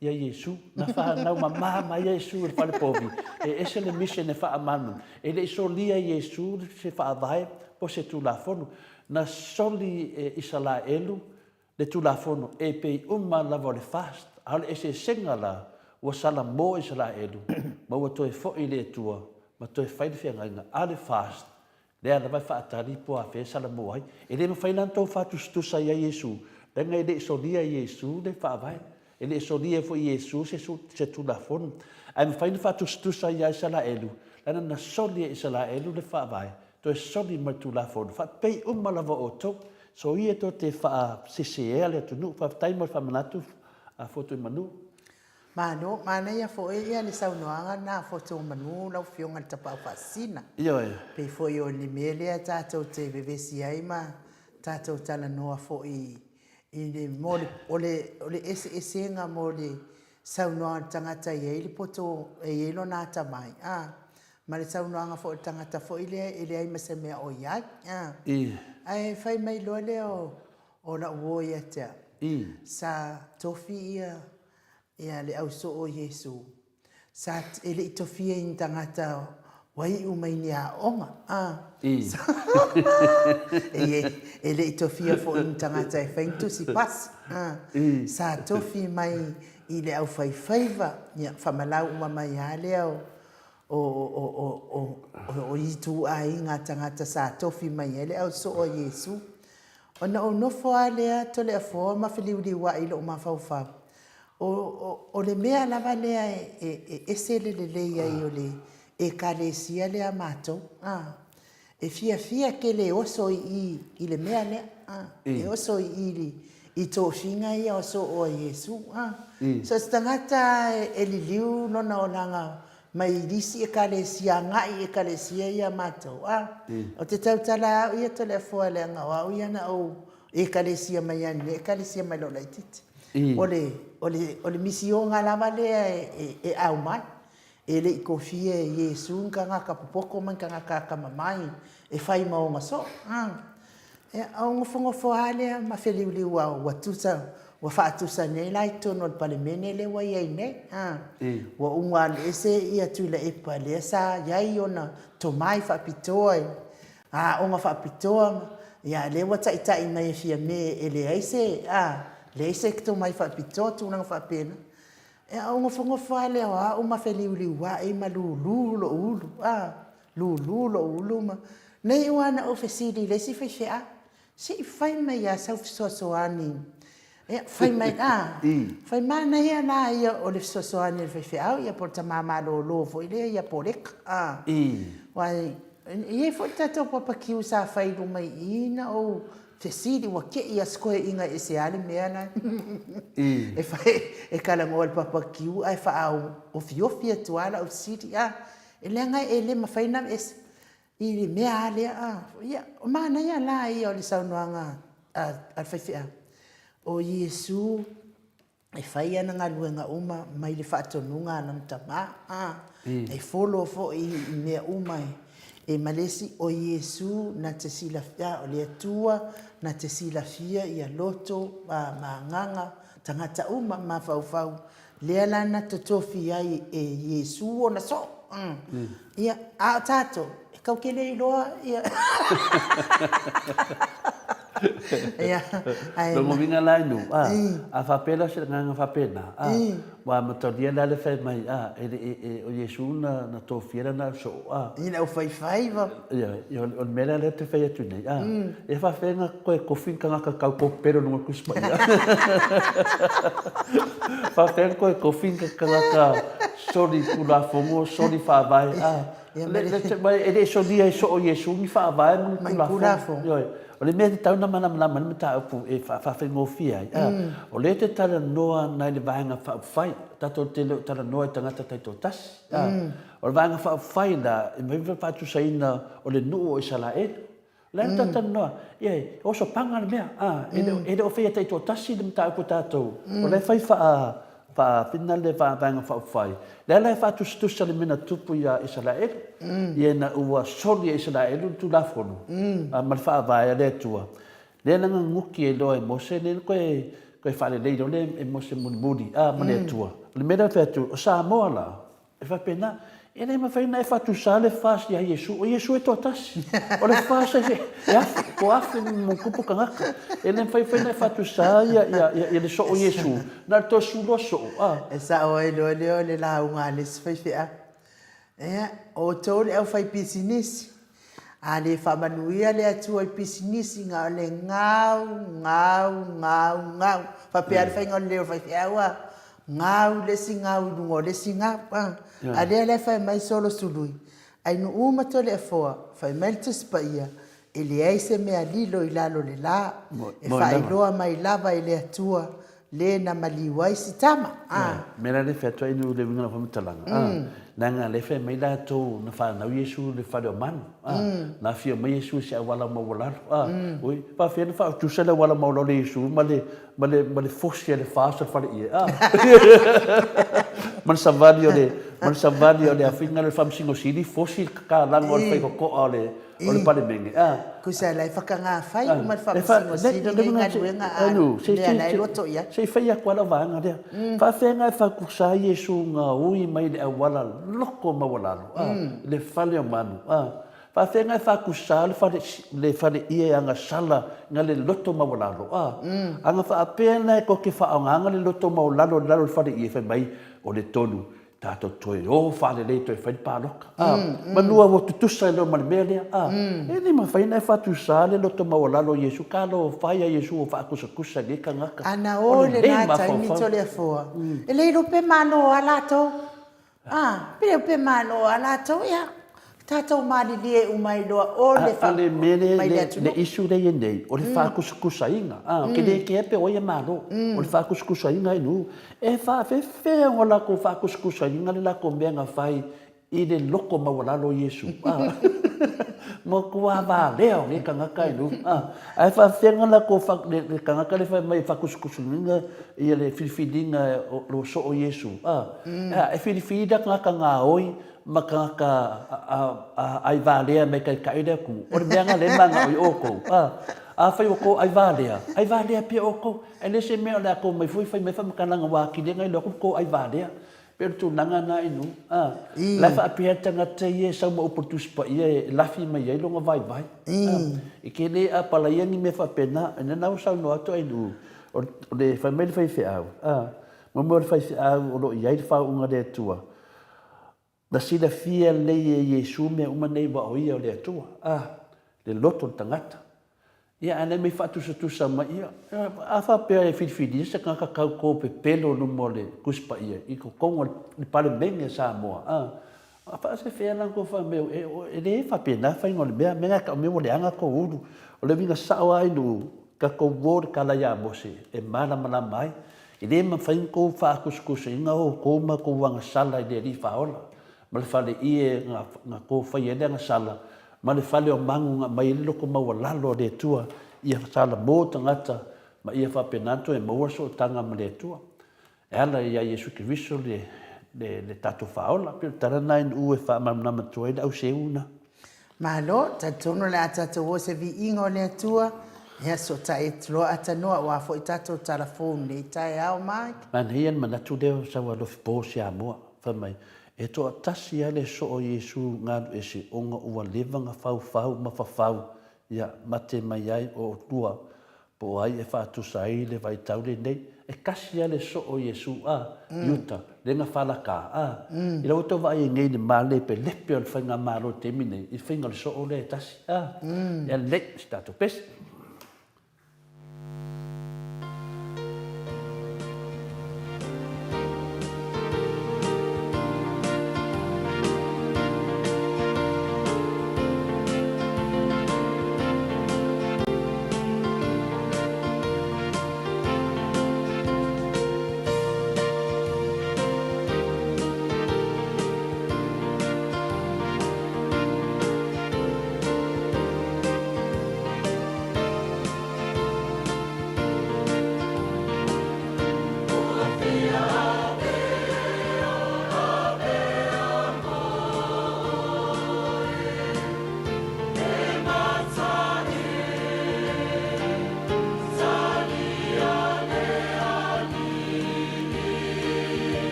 Toe fitu minute ona tale o le itu lai balu isini au se talia le vi ingo le atua soifua na langina le au faipese e whaka a sa a mai i mangele i New Zealand pe o no tau sila ma mai moa mai ai ia ua malie lava lota loto i upu fo i o le vi ingo le atua nei tai au ia vea tātou ia fai mo o Yesu ia vi ia le atua le ngata fo i ingo le i upu mai le fiongo pa ia le atua ia a o vi inga fo i o le atua sanga fatupu te le ina ai le ola fa le fatua tua o e fia malo lo fa moni i le atua talu ai le ua mafuta mai le ata no al te sa Christ ni lungo le tatou laina i le nganga fa alo fa feilo ia te fo i nei tai au matango fie malo lava le soifua manuia ata noa malo fo i le ono sai malo le tautua atunuu nei fo ia so lulu lua sifunu maletasio se te malu afe lua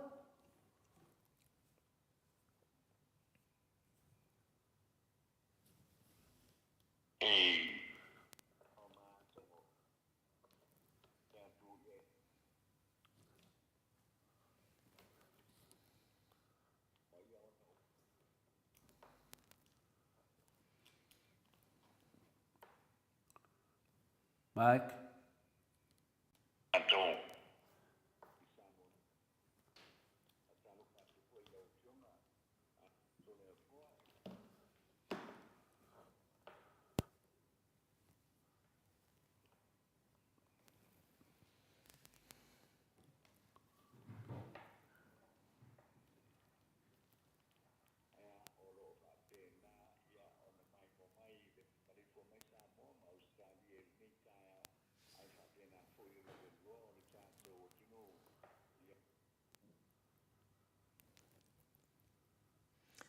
malo lava le on sa i le fionga le ata no al te sa ia lea tau wa le maua mai fo ia lo si ufonga matango fie nei tai au ia se i toi tau so tai atu ia masinia Ata noa mo mai?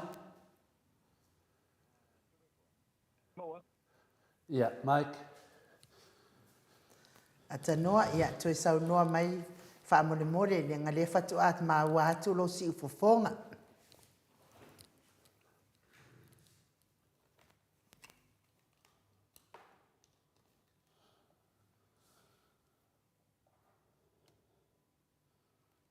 ta lo fa ata noa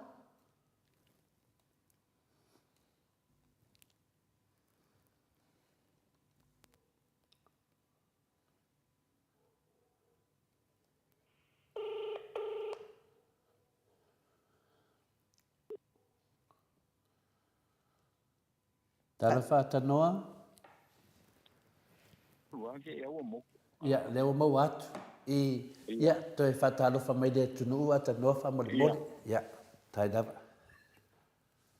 ia o te sisi ala wau te toe whaatu i le paia maulungo lo tātou o tunu i le nei fo i tai au i lau sunga no u lau fionga tole a fōa ma le sunga ia mai ma lor so i fua i le nei tai au te whaatalo whalo i atu foi i nai o tātou mātutua ia o tina matama ia o le ngata i lea o tupu matamali ia ma le tātou o tunu au i so se tafo le nei lorangi me se o au se talia ia ma Samoa nei whaatalo whatu i le nei tai au mo whaatalo whatu i lo foi ia i le paia maulungo i la tau le Autustusio le tātou polkalame i lunga o upenga tawhailangi i le YouTube ia male api o fōlinga ia tātou te vi ia pēr le lofa male anga le o le tua ia le whautoe o mai le nei aso fōu o tātou waulia mai ia male tātunga maulunga ia o whapēnao na taunu i whanua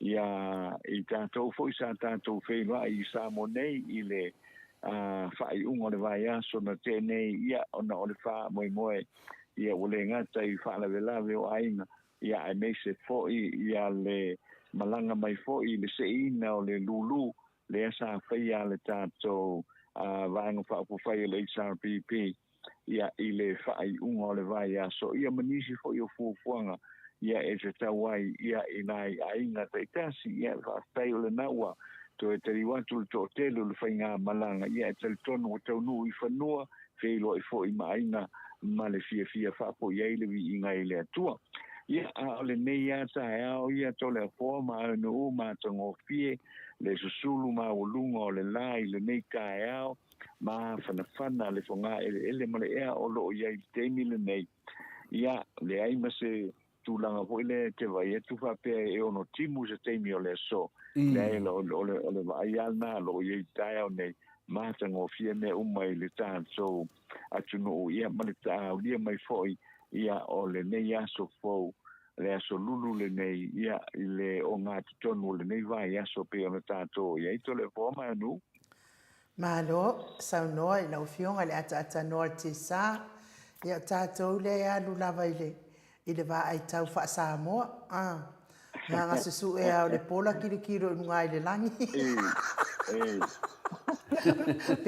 Pe whape i fōringo langi pe lan moana, pe iei ni au fo ni au e lanu liuri, ia no winga timu, ai alan moana solo atoa, ia no winga matua la, matango fia leas, ia lea lau te va ia tu le vai pola.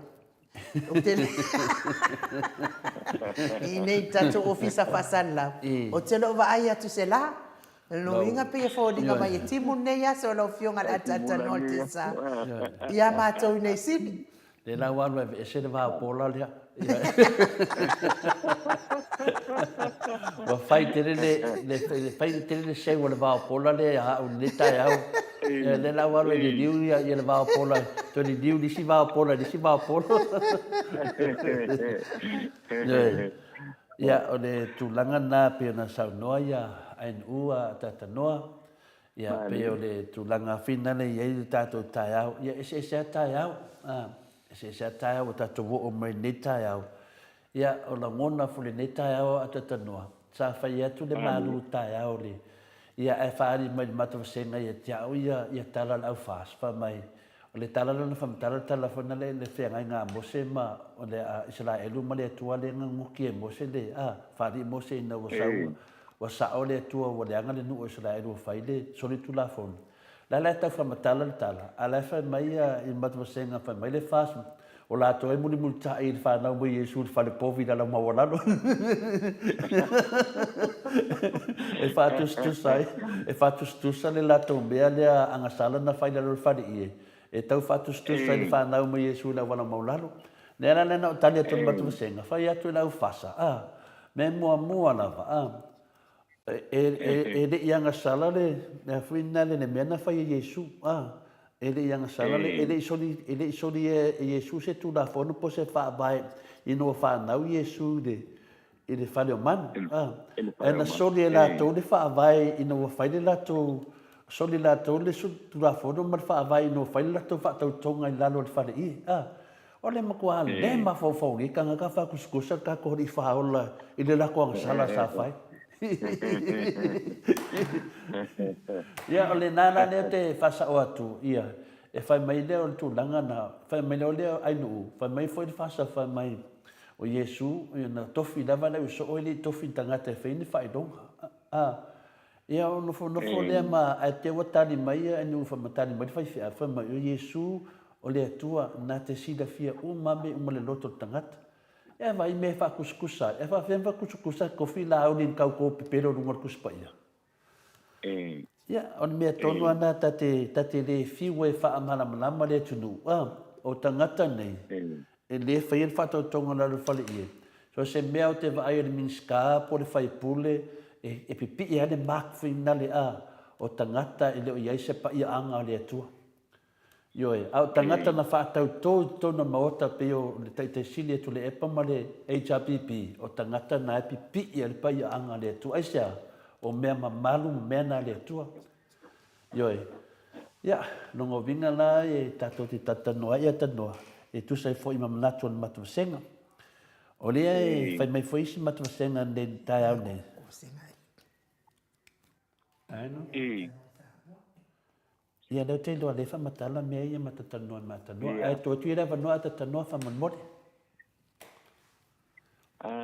ia manoa faataia tolefua i le vaenga le pe ona e saunoa ia i lenei taeao ia wae o le whengale o le soipuanga le ua iei tolefua e a foi e mau ese a tangata i le tuspa ia i le mau ese o tangata foi i le tuspa ia ma le tau mawhai foi le so lava i le mea na o iai awa o le mea le utupu ana pawa le mea ia wai ai whanongo i le launga le isi tangata i ona e nufo lai o e mai mafau iei na o oi awa o nala e o so mai ei loma male finangalo sa tani voi le e como falla i ngai fa se pe milo up e tulanga fa pena i o mena na huia le o se on tole foi le vai ngale na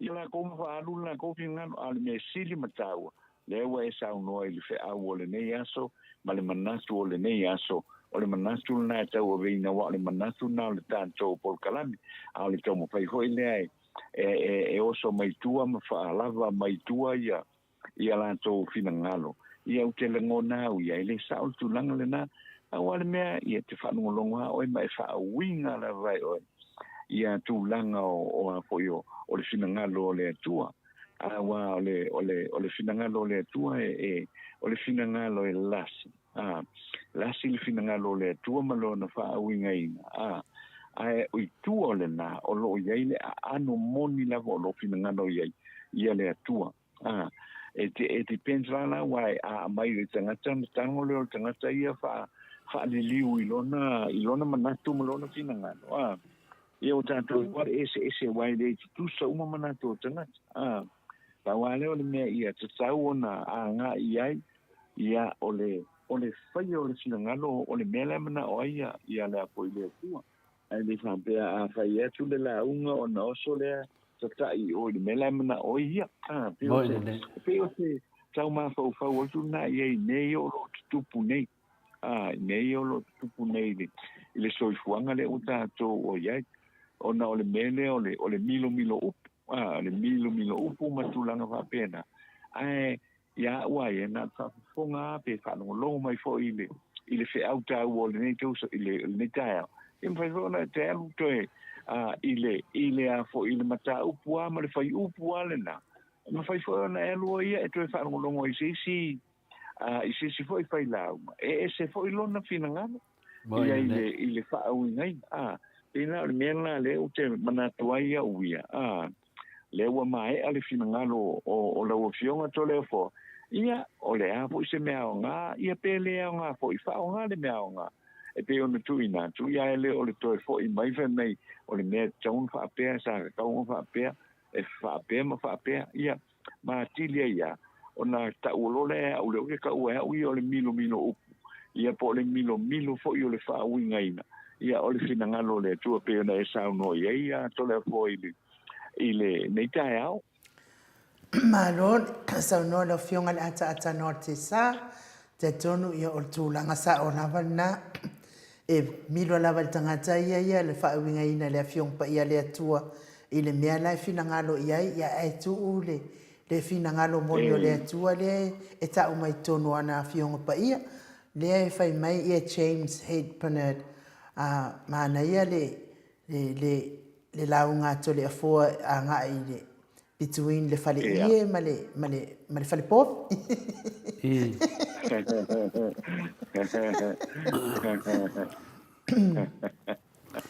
Tele fo ia tala tāua a tanoa whanongolongo atua i fo ia wau oena e te alala ina e Samoa ia lea fo i tatu whaitau atu i lunga o apio fo linga whaapea ua whaale eise sua u fo i lea mo nai waalele ia whelele ia tu i Samoa mtoi fo i mai a tanoa. Ia ole tūlanga la bi ona mai te wina fo ia i le aso ana nafi ia. Le na amata mai le aso ana nafi ona le to ia ni Utah. Le to ia ni Utah fo i le po le freight. Le mai fafo. Wa longo ole li posti le na wa solo ia wale o toe mawhai ona toe ave ia le freight.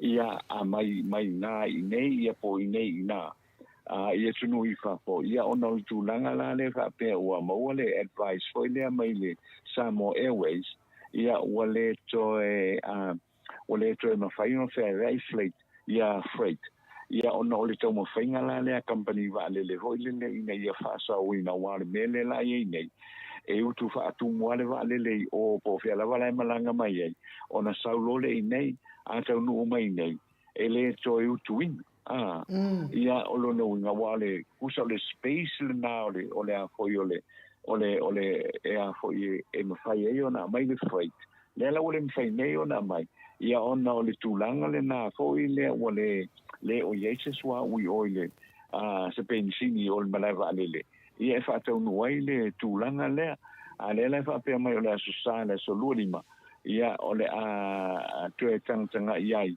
ia ele tūlanga lea o le mawhai ia ona utuina e le tātou valele Samoa Airways i nei ia valele ia malanga mai whafo ma toe malanga e se atu ia ona o le tūlanga le nā whapea ua le ai ia se wow le ai fo se pensini e utu ai ia valele ona whaare mo maho whau pea ka se levole po wa nei ma fast food lima sfutau sanga e se atu le mai le e atu langa le wa no fa pe wa ole ato e fa ititia ia le fela wa inga uta ia wa ola va fo ila i tanata i pase se fe malanga i tu langa nei o no winga ele o toe maua le full capacity e fa onga e va le fa inga malanga e po i ave yuta matulanga uma fa pena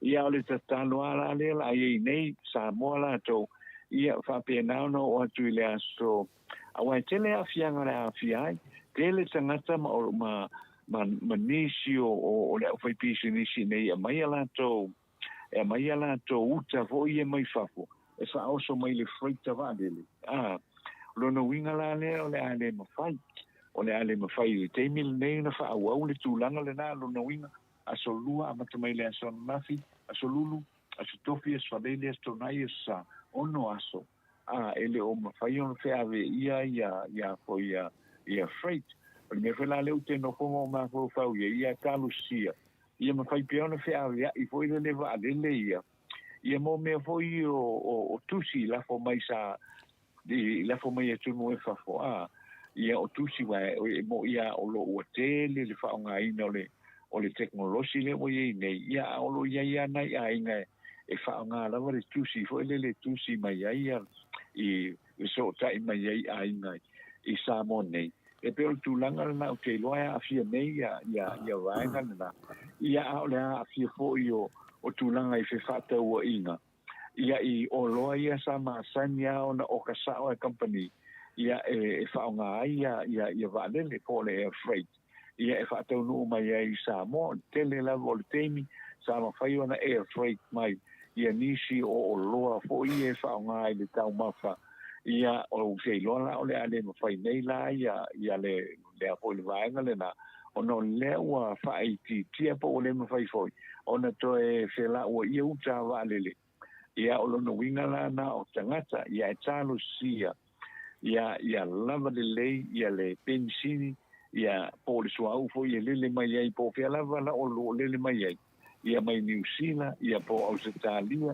po Fiji ia matulanga uma fa penga talo sia lava la o lava le lei tu mo le lei va le tau no mai Samoa ia to fo ia tu Samoa e anga ia tu fa fo I Maleifua le ia one I se fa le tonu ia o fe malanga ina a sangata o le tato o tuno ia awa de la wa loa tu ma fa mautino ia la le to ia ni freight ia e to e fela o ia I le temi le nei a se io o ile sa ia on to ilo le ma to fu le company le Samoa Airways ia ile fa o wina pe ia o na au o nanga le ai no pe na e la nga ne ta Malo, whaafitai pe fōringa mai wa tau lata lava in tu le ia penisini o sia tātou le tātou tamau a inga fua I le whape nei wa fierce full tau sanga tu le mai le fionga tai sidi ma le whainga malo le HRPP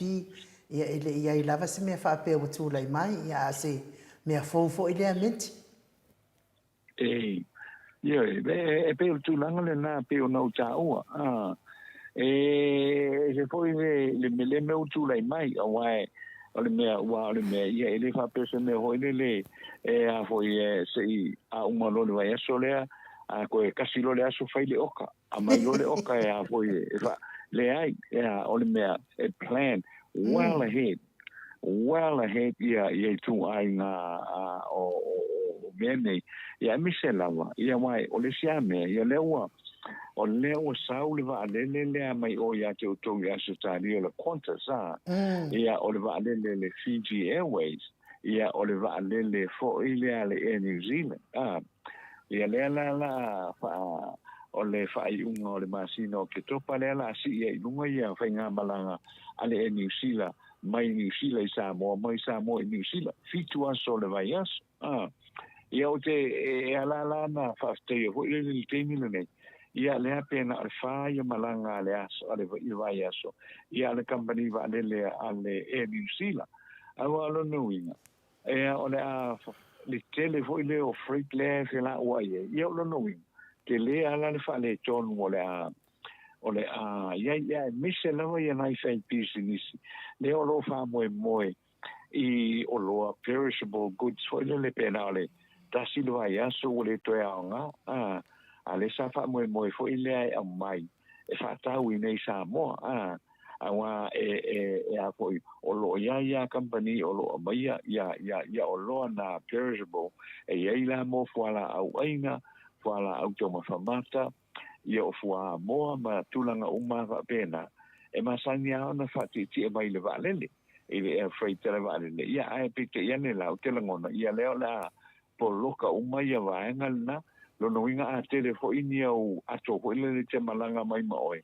ia nga fa pele la ele umia e o mai ia le la o I fo le ti le o le ia o lo no inga a tele ni o ato te malanga mai mai wana o le tasiale ato e fatanga mala to tai ta sia la ato e fa tanga io no win va ie tu lo va le wa foi wa mama fa io no win ele mai ai fo ato foi le fa o popolare te sa mo e pole tolu pole fa ia no win ia ele ma faiana mai se to tilo le va le Samoa Airways ia il fa un vai aso ile aso sa ia pe o tana fiangai ia po lava fo ile sapalai ia ale pensini po le tiso le fa nga ia e utu ai va le pe ato no mai ala to fa nga malanga i Samoa nei a talusia ia vale ona fo ia lea faafitauli ia talusia fo ia ua nei tupu mai ai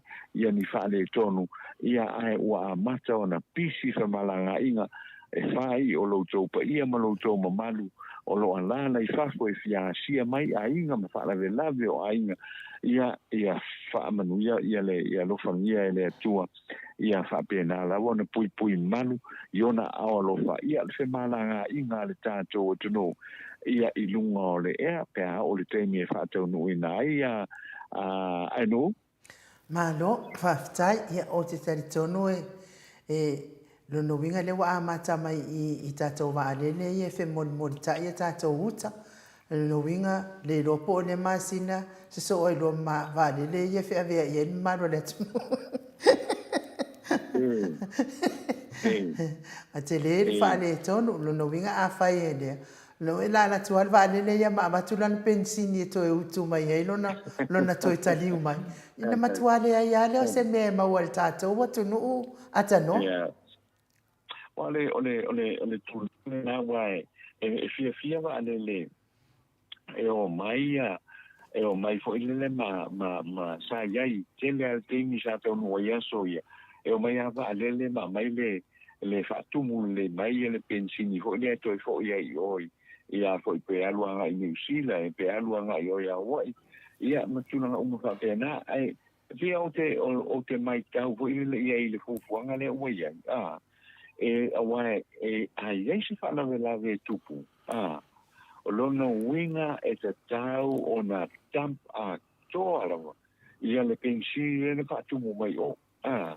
Lo winga loi le fia a se tala. A wale mea na fai va lele a ise fale, va a ise se fale tonu, e ona tupu se fala velave, e o le me mua e fai o le tia ilo iso for le pensini lena sa mai ole templo ko le termina o faunga ai tau fa ma le wa le pe fa sa le mu fo ile wa le awa lo no winga a fa pe e tupu fa la vela wa le a le tu muile ile fo ile pensini lo no winga e che le la fa le tonu e tu la mai me na le lo ala mana ti e tanu si e sa le mu pe ia whainga malanga wa lele mai whafo i tātou tulo. Ia me se foile to e teri watu. Ia wale sa uki kilo. Ole mo kua kele lawa fo yo. Ole mo malo le tunu. Ule sa ia i nei. Ia le fo uche a maton to e anga ia tu i whafo. Ia pia le tūlanga le nai se manatu ia ia ainu u le mele i le whatumo le wa lele sa wai. Whatumo le wa lele sa wai. Ia wale o ke wa ia. Ia wai. Vea to al tasili tu alele ala ai tu ho yo no ina yo o le vale men sa wai ma sa ma sanya no mai YouTube o na ko kula i nei ia ona to fo i to i pe to ta liu le fainga malanga no Telefone on mele o tu lai mai ia tātou uma kwa ke le fale tonu atano ia ai po fe fo ile au mingiska po ko ngasa fe ai mata o file tu lau ile o va le Samoa ia nei lava mea fai mo fie ia lewa a matan fale to ia talu si o ne tu lai mai se vai nga pe ia pa pe lava no di masao fai nga malanga uma le tato no because o le tātou te wa ai ia o le ua tūla lata mai fo ia so fia aso manolo o te langona fo i o le a televe le pa ia male maulungo le tātou tunu o le afi malangai e fai o le o mai ina ia o le watu fo i mai Samoa nei o le tūlanga le nā lea tālu sia ia une toi tūlai mai o le o ta mua ia fo ia tūlanga whapea ia ai hao atu temi na ua vivesi ma ua tele le pisi tele tanga te malanga ia ua mafai ona a vesele na fa ficha uli mai fainga malanga fe malanga ina tato tunu to le forma no ia malo sa no le fo la malama la ta kuna ofia maua mai e se wai o te whamoe moea i lau fionga le ata noa te sa sa waile sa o ngā tātou mtau. Ia, nai te whaitau lava i lunga o penga te whailangi, ia ma o whaatalitali se ia ulia le tātou pokarami. Ia na fesili atu lea wale anga o lau fionga, nai te lalama papa au nai a tātou. Ia, do telefoi tangata i o lo fesili mai le unga, pe na maua. E na maua se a po i se o le hasi fia sina tupe na maua ele vanga wha aku whai ele ale na maua ele vanga wha aku whai fo ile ale le pati fo ile la tau te a langalango ina fo i a ta tau Pui ia tau tangata. Ia, pe ila po ile le ia le sa po i sa so ta ine ia le sunga ile whailo tusi. Ia lea sa pe mai le whailo tusi. Ia o se teimi i o da sa ungo ia le taitai. I le a po i le taitai i o le vanga whaupu whai le sunga ia tu le epasa i le malele ngoi. E le tūlanga ia whaamanueina ia na taunu iai ia le fuafuanga ia a le vanga whaupu whai le la tau lulu. Ia pe ana silofia ia lea na malanga mai ia le whaululunga fo i o le tele o le au supporters a le HRPP ia o lo iai i Ausitalia ia fo i Ausitalia whaapena New Zealand ia whaapena ma le tele o tātou tangata ia na lango mai lea sa tawala mai ia i le polkalame o le maotau i inga ia ai o se teimi e le o tuema mao ia ona whaia lo leo le wha salarunga aloa ia ale fionga i le teitai ia e longo ina pui ali ia i fo ia le pa ia ma le maolunga o le au lango ia ma sui a wai o le vaenga whaupufai le HRPP sauno ai le teitai ia e longo ina mai foi ia se tala fia i le whai unga ia o le whai unga le lulu e pe ona ia i le whai unga o le vaiaso ia o le tūlanga le nā, ta sile nā me sa fitala no atu ai. Ona e tō te lea tangata o lo fisili mai le vaenga lea. Ia ai le whaiana maua se tali ia a tātou telefou. Ia le sa whaso ta ia i loa i le tae o nei, ia le fionga po i le tō whai ala i le pūle, le whai lau tūsi o le vaenga ka po whai. Ia le whamtalanga le nā, ia ele o tōi mamau, ia ona sau noa le, ia o le teitai tu le epasa i le ia i tūlanga malawa na iai ia le lulu pe ona sa wha tauteia i le whai unga o le vai aso na tēnei ia pe po ana o whaia tu le amatanga ia aino uia sa ma nei alawa le awa noa le na ia sa whilo iai ia sui lango ia o le HRPP o lo alalam papa au ia tunu i whafo ia ma le pa ia foi ia o le whaafa le tui le HRPP ia mai la tau foi o lo lango ina foi ia le vanga whaapu whai le HRPP ia i te tonu o le tātou o tanu ma neia ma tango fia ne umai pe o na sai ai ia le foi la ua matanga to ngā solo e toi kaliwatu i ngā inga ma meo lo ka mautu ai ia ile lo po le tu le mo po le na tawa ia i fai unga ia o le nei vai yaso ia na fasili ia la le pule ia pe to e fai si lulu ia sa no po le pule ia o le tulanga le na o le sa no ia le fionga le tai sunga tulepa ia o le a nga ia mo pe fato nuina sei si lulu se temila tamai ia pele ai fo tulanga lana le tātou te masalo ia pole afiafi o le aso sai lunga le polkalame tātou o le maotou inga ia o le a whapena ai foi ia ona tala noa mai eito le fo i le sunga ia tuila epa ia i le tulanga fo i o fuanga alu i luma ia ale vaenga whauwhai ale HRPP ANO Malo, sau noa i lau fionga i le ata noa te sa ia mana ia foi ia lau saunoanga to te le foi fia malama a ia te au lava ia ata noa ia i le se mea whai ngofie ia le tau wha mau popoina le o mea tau se leni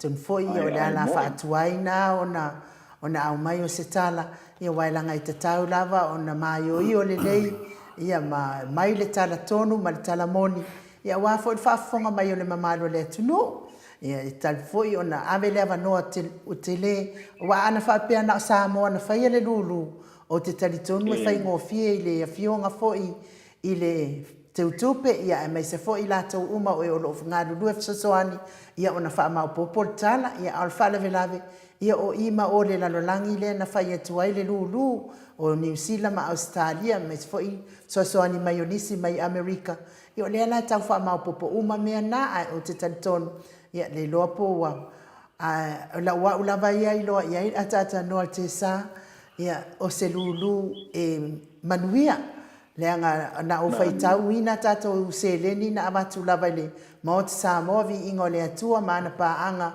mai ima o ia ma matua ato umai lava ia failonga ila wa ulama ia faitau faale mafaufau ia alono winga o New Zealand ma Samoa fa pea foi Brisbane ia ma Melbourne ia o le polofiti na al tatou lulu isa wa ulama ia faitau faale mafaufau iai ia ai mo I lātou oe o loo fia maua le tala le tātou lulu ia le ro po se aso nei po se taino nei aso po le aso atai au tau te whaalongo ai fo I se tala fia tele ia ono lulu ia ai o se si lulu mo le numanai ata noa ia te au lava ia le ai o lea ua tātou sauni mo kirisimasi ma le tausanga fou e whapena ua uia langona e o fo I tono nei mea e kālesia e a tausanga atoa o whaile e kālesia ia mwhai ia ai o lo kirisimasi ia o le aso na o le tangata malona a inga fia ai mātua manana whanau e whai ima o la langto e amata tu fo I lea ia Januari I le tausinga ngaleleia le atua ia amata fo I lea na whaile e kālesia ia ma ima o le lalolangi ia le ua uma na fia tamama tina ma le whanau ia so fia tanoa ia o lo ua una ia I loa ia ai e le whai ai sao ia sao ia wa pe o le tulanga le na wa e foi le fau fandenga le o te lole le le o tu tonu a foi le vai tau le na o le kirisimasi ma le tau sanga fo I nei Samoa ma tau tala noa la ma isanga tau lo whaani mai kei o I lole leia o le teimi le nei e a foi e a nga ia tangata I o lātou ainga a wā ia mea lofa mo lātou ainga mo le whānau wa alu le tausanga o whai mea le kāresia wa alu tausanga o whai mea le nu a lela o atu fo I le teimi e a fo o singa se leni e maua ma wha polo mo si whanau ma le ainga lava lātou a le okoe kāla I mai fo ia le a le okoe kāla I mai fo ia le nei whau whalenga pe o tu langa na ho le iwai o le manatu ale sa ia Samoa ai no fa pea ma ngai ale ku o fa moi fa pe nei a misse foi o fa ufreng e foi e o mai la uanga la mai o mai fa ko ka fa mai ni ia mai ma la foi ala ko se le nei ala fai ai ia foi ai no fo lai fa ko ai no foi fa e se ale me te aluanga ia fa e sa lo ma fo le ki ma fo si au fa nau si au ainga o nai o tau ainga foi le e tau ma fai foi le ia e mo sina me alo fa po le sina me im fa si ia ainga I lea fa pena foi la malanga mai Samoa o le ke sa o ke malanga mai I e a foi asilo ainga fe lo ai mo lo ai ale la ke sa lo e kau kongu a le so fai ia pa moi te tele pa pene ia welo foi la ka ko ke ia le ia kusi fo le ko ka la le ile ia ai le do o le sa moi le ai mi se fo yo le tele lava ia le o ke mala ma uia o New Zealand ia e fai lo le holiday pay ia kolu vai aso ke le fainga luenga e kolu vai aso ke le kongi ai oi lo winga la pa so le la fai mai lo holiday pay e si ai ele a foi le tolu vai aso lu mana ale la lu I vaenga nei wa o te loa e tele lava tangata e manatu i le tūlanga le na, e manatu i o lātou ainga. Ia au le whana vela. Langa e a foi e tūlai mai loa mea whape nei, whale nuu, whale kale sia. Ia ona kūlole al sisi ui lunga hoilele, ave ese uma wale manatu i tūlanga na, ia e whai le mea lea e whai. Ia, leva tātou te malamalama ona o le fia ola tautua. Fia ola tautua i le kale sia. Ia e pangalea, ia e le ingi wharakupe. O le ala tongi mai le holiday pay, o le holiday pay ngā, lau o makongi mai e le lua vai aso holidays.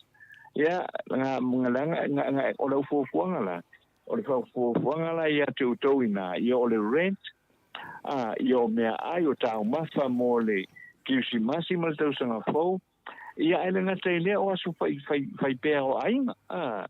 Ia e foi ngai me tu lai mai el temi lana ai pe ia o tele o temi o le o fa sisi lava ile fa tali il tanto fa moi ia se o mai el kisi massima tau sanga fo le nai mo o mai le va ngale o mai fa ia o na o se manatu lava fo ile se manatu lava fo ile a no o ma tole fo o se manatu fo ile le e se sa wana to revisit el tanto o to know ia mea whape nei, ia wai nei, nei wai tele o aina, ka kei loa lava, ui e fo ia uena, o kei loa le leia aina, fo i lea, wa leise se leni, ia waka ate solo, wa tape solo, wa koi mo leise me whata wile mea ai tamai, ia o le fo o sauni, e a onga matulanga o mawapena, e ke lea la le presa i o tātou ainga, o tātou tamā, i mo tātou tina, o ngā li, te lea le presa i le tūtau tupe. E sa tāua o na fua le le iai. Ia fuafuanga voi le leo so se mea e whai i tono community sa Samoa. E le ngatau ina, ia o Samoa nei, ia i loa le i nei le tūlanga o lo iai, ia Samoa, o ia New Zealand, po Australia, ia malama ko Australia tulanga o lo ia Samoa nei awa a faima fe malama I fa pena ia le diaspora o going i o I fafo ia mai Samoa nei ia o ke loanga ia e faingo fiena fa ana fo ia fa fita uli fa pena ia misela tulanga le o le la ke fie sa we asi mai o matua asi mai o ainga ia a mailo holiday pay pena ole tolu afetala pe lu afetala to tongi la renti o le melete no foi le tolu vaias ia to tongi malo pase se tau matale o ye se sa o Samoa ia mana sa lo alu lo mana tu pay oi ia foi I fala vela ia fai nei no winga ele le sa uta pa o Samoa na pawale me le o toi fia foi ia te alu te no le le ia te no lo fale o New Zealand ia pe o nai ia foi na ma no ne sa no ai la fionga le ata no te sa o le te sa no mai le o te ata ia le foi e fa sa o mai foi ni se o le mato auto si lungo apio fo di ngana la fa so mai ata no na o manatua so io o mato no foi New Zealand ia I la lo kala stete ia o ina e piki ai le vini ai na piki ai le vini pe tau ai fo le apu ia o te manatua la so fatu atau a o lo ave tavale o ke le lo fa so lo muri mamao se tavale fo ile se me mamao walu nei la ia tamai o live Samoa holiday ai na wa uma tamai ti to lua e la I kia langa I ka mai ki elei fo I se tūlanga la e tau si ngofie a le mea la o te atai e iai la le urunga ali I matutua la vai mato e kalesia e man o iai fia o e kaule vingi e wafo I le ini ngā luenga e whaia ia fatu ia tata uho loa la mato uho loa lea mato to atoro ia o le mea la watupu wa uma nei la na taule vine la amato ho mai ai saule mato tavale o fa lava tu ia le king palau foi le na le palau fo ile ale e piki ai vingi e le mafaila ona o to fa solo mudial ta va le wa te sila fia ta no e umi lava se lenga vingi se lenga fa to ai mawale o fa ku lo le ile tama i lo ave ta vale o matua fa o le mea na le ngo fefe i fo o le ave va le se ave ka va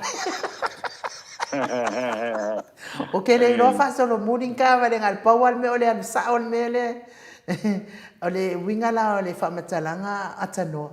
O le ala wo manei ia tangata i Samoa matupe. A nei wan nofo tangata ia le o i Samoa na alpawa me na altau mawhala. Vale e whaatau la le fuafua i le tūlanga le te sau noa iai. E fuafua le Holiday Bay le na maua maima. Ia ai ato e sau loa la mani sau ngā ale e kalesia mtūlang ma a inga me whapena. Ia ona maua i loa le o le wheme mea i male le lava le whaaso. Ia na te ia le waita talu o le maua le o le mawhau le mai le atua whaaso asoa le ia i laulangi ata noa Ia ai ona o leo te titilo atu o lea ua toi titi fo i o le taimi e whainganua ngai to lea fua. Ia po lea sau fina ngalo ia mai tatou tala fōma. Ia fo i sensi minuta tatou toi tala noa umi ai. Ia o lei o la whaila nā anu ia ai o le o tatou tala fō o le mei tai au au i nātu le lango le events and Harris Town Area Services i vai tele masale ufi i le sana le complex. No mero le telefoni le lua whāwalu fitu lua, lua whāwalu fitu whā, o le fitu ono walu o walu whā. O le emaili hj.faolotoi@gmail.com. O le pisinisi, le Native Events and Harris Town Area Services, ia o se pisinisi, ia e whātautaia e le sunga ia tui le epa, ma le whalitua ia Catherine Faolotoi. A iei lava so whaalawe te mana o miai se whasoasani i Samonei ia wala au mai i le sunga ia tui le epa ia ma le whalitua ia Catherine ia mo se talanoanga i mwhatara noa ai foi ia le lātou au nanga ia e mawhai ai on whātau nuu lo tō wha moe pea e le o maua se awa noa e malanga ma fio mai ai Samoa ia wala awane ia le numero le nā. E whatano pātu poi i le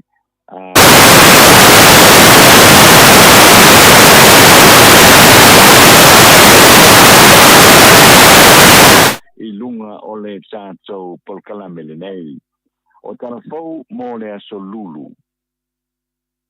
Ua matalawa o na pātu pula ia pēa ia se pātala talanoanga lau tele a tangata Samoa lo alala i whafo i le awala lea o loo whaao ngā ina i le whainga mālo le whaatua tua i le tua Samoa o tasi e whaamatau i nai tangata o lo alala i whafo a malanga mai loa i Samoa o le alato a watu leo e tapu e matao fia ma kaloka i nātou i le whane pui i tānu malana ona o le lato whai o tau whaaleanga ngai pe ti whai mai ia le tumai tai pāle mia ni mista o le kapeneta ma whai pule le vāenga whaupo whai.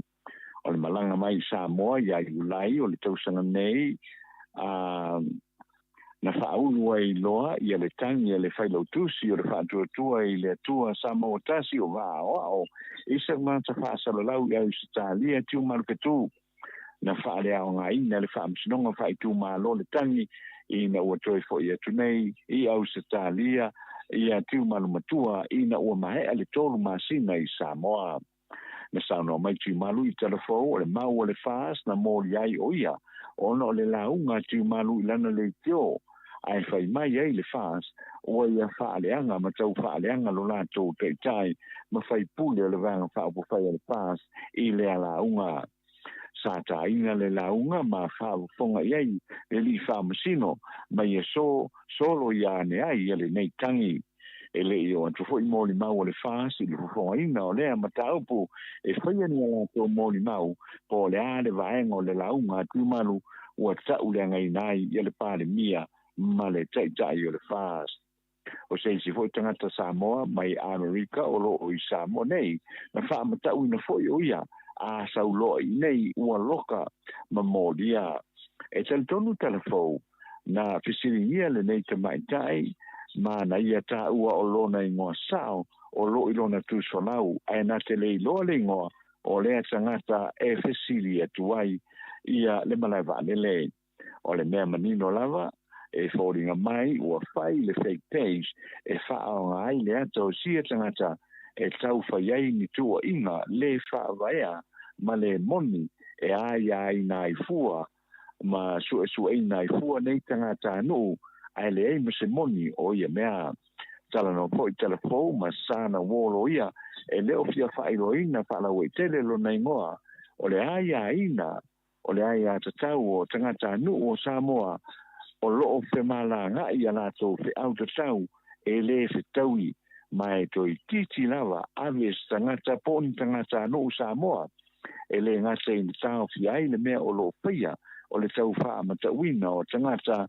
awa a oloa i le wha misinonga wa tatau na sa ili wha tapito ai loa ma tangata o loa la lafi mai tua o fake pages ma whaitala tau wha leanga i lunga o le api o fōringa mai si vaenga o le upenga te whailangi o finangalo o whaalia mai ai ma o tasi ai la tau o whaalia finangalo e te tau o na whaise tangi lau tele po le class action i whainga nei te te ai le whamata wino tangata anu Samoa o lo malanga mai Samoa a sia ma aina ma nisi o whanawelawe ai tau fiai ma tau whamata wina ma ua manatu ua ai nai o lātou sa o le tonga tau fia le whaonga ina o leo e whauluai tangi o na whaitioina leo o leo pe a le malo i se mata upu lātou te whaaluina o le whai o whaamatalanga matala se ai la lafi mai i tua o fake pages. Ua tatala e tua e whaamsinonga maulunga au se talia le li o tala paunga lea sa tau fie au se talia i se talo sangatu o le whaamsinonga ma walunga Samoa e toi whaapo i mai i Samoa lea li e tali tua inga i le lātou taupulpulenga lea na whaia i Samoa e tangata waleina le pāle mia sa iai le sunga ia tuile epa sa ilele maliele ngoi e toi titi a toa le matausanga o tau fia tala le leipaunga le pali pui e whaatali ai le toi whaako i mai i Samoa pe tai e o mai lava i le so e le o mai loa se ngai o inga le ofisa le loie siri a Samoa sua Helen Warwick Lamb i le nei mata upo e tali tonu fo i telefou e le i maea ia i le mata upo i na ua wha sao loto e le wha misinonga au se talia tala le leipaunga e le teimi nei o lo tuli le wha salanga e lima tausanga i tan malala o le na tofia e tala le leipaunga e whaatino le tangata wale ino tu le epa le li lea o tawalai le loa wha se pultasi tausanga le matua o lo na soifua o le whaai uinai o taurumanga o le ilo ina o le mataupo tawalai i le whaamasinonga de lua se mani suiva na ta utino ai e tawalai o tala le leipa unga lava na i e tongina le tupe na whaatawai le whana o lona tongi ma fuanga uma sa whaia e whaatau wai lea solitu la whono lea sana tō fuafuaina o tawalai na morita ia e alii ma whaipule o laulii ina ua ma salomia ma au mai ai i leo o le maisione ma kingi whaipopo o lo tāria pea le whaina o le la mata upu i le nei lava mata upu i le teimi o le tausanga fau e a whaatunu i nai noa ia le ilo i luina o le mata upu. O le whiawhia no na whina o mai ai se whautuanga alo ia mai le company ale New Zealand e o kilani o le antapunia le whila o inga uta i whainga malanga vale le uma a ngai e tunu i whafo a mata mai i le aso ananafi o le aso lua se fulu o se tema se i o watu i le aso sa lua se fulu lima o se tema lua fe lua se fulu lua. O le Maleifua-Mai pe ona whaalia mai o na ua le ai se pensi po le jet fuel ale Samoa Airways i whaneolo o le ai jet fuel i whaneolo o le Samoa Airways wa ngai e loa company wa lele o lo malanga mai i Samoa le Air New Zealand o le Qantas ma le Fiji Airways ma toe e whaatumu le lava la tau tane pensini e malanga mai ai Samoa ma toe fo ia toe I whafo ona o le whaane tonu ua le toe mawhai o na utu wa'alele pia o mai I Samoa nei o le asasala o le vai so nei o le atoe tanga iai e wa'alele o lo malanga mai I Samoa nei ma toe a ia tu I whafo pe ua mawhai pe o mai a foi ona fo ia lea whaafitauli Samoa nei pe I matao fia mai ai ana ngasi le toe fe avia ia uta I whainga malanga whaavao malo. O lo I Samoa le terminei ni suisini o le company le Apple mai New Zealand e whaatala noa ma le minsta o le matanga luenga o pisinisi ala manuia Maleifua le tinu Wayne Fong I le whaasolonga le leipea o le nei Paul Kalame ma le whaatala no ina fo I o nisi o tangata whao popo mo ngā luenga whaavai teimi ma whaawhainga luenga I le tawina lea o apu ma le tuupusaina mo le whaatawina tu mo ana maketi whafo ai me se foi o New Zealand la waia. O nei ngā luenga uma ale nei au o nei ngā luenga uma ale nei au malanga mai whafo o lo whaatau teia lea I lo fisa au tu o le matanga luenga o pisinisi a manui leipa I le maunta o tau I mo whalawelane fast for say pe o le accident compensation building I pia ma le wha moe e a ngai fo I sawai I le aso ma tae ao o le wha moe o le whainga malanga le Apple mai New Zealand o le wha mautino ina le lei lea o le a wha au pea le so tanga le lei a lea company ma Samoa lea o le so ni tele I ngā luenga whaia lea company ma na maketi e wha tau inai le Apple I le lalo langi a toa o le company le Mr. Apple o se tasi le ulu I company whala awaina na mua lava ngai mai Samoa e sei nyatu tangata whainga luenga mai Samoa nei po le ngā luenga wha waiteni e whainga luenga I ana wha toa ngā apu I New Zealand ma e to se lau tangata whainga luenga mai Samoa ua malanga atu ma maua mai ei I wha manuianga le lei moa lato ainga whaalia e sui o le Apple a o I nei o le anganga au tūlawa o le maua pēr lea o le awanoa mo tangata whainga luenga mai Samoa e whasoan iai le lātou company ma na ngā luenga ai whasoan mai ei foi mo tangata Samoa mo lātou ainga. Tā whaai o whaamania mai o le whaatonu o le manai events la to te o le wa matanei o le whaangai o ia le saidinga o le tausala o Samoa ma le vai le lei o le tausala o Samoa mai lea tausanga I lea tausanga Jerry Punt o lea wa matene nei tā penanga le tausala o Samoa hei lani mata upu kiubu mo le tauwanga e sa ili ai se tausala o le Pasifika lua afe lua sululua lua afe lua se fultoru o le tausanga o le tauwanga e sa I ai se tausanga o le Pasifika na saunoa Jerry Punt o le awhia lea I Samoa nei le tausanga e se temi o le tausanga fau hei lani grupu o le nga lue vāvāna lata ma le official pulenga o tangata sta whao mai moa mai whafo po le Samoa Tourism Authority I ngā luenga e whaala wilo ai Samoa ma tunu le Pasifika I lalangi pe a whai e whaamani e ino ia I le tauwanga o le tausala o le Pasifika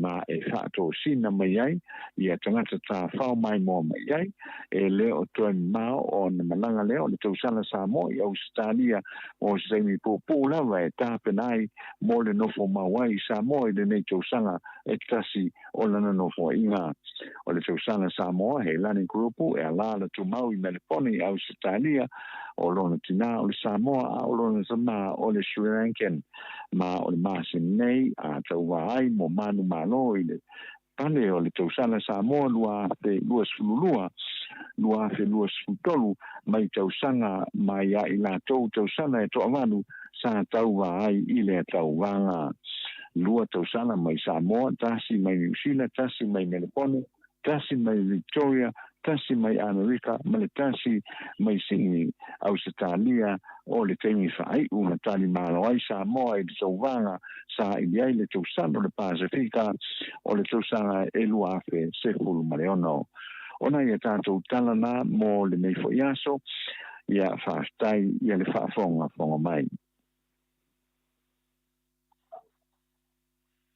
Ata noa te sa, tu sa fo i mā tātou talafou, sa momoni mai e nei tai au, whaafonga le mamaro le atunu, au e sau noa ia wafo i talafou, i le whaafonga anga ta mama tina mātua o e oro alala mpapa au, i atunu o e mamau, whai ona o ia ni malo se le o nanga le Mount Samovi ingo le atua, whamanuia tele le atua, e lau fionga le ata noa, maualo malosi, ia wā le tautua ino le mamaro le atunu, ia ai whanoa noa i le tala lea i le mea lea, i le mata upu lea i le vāo o talapaunga ia ma le fionga le taita sili ia tui la epa.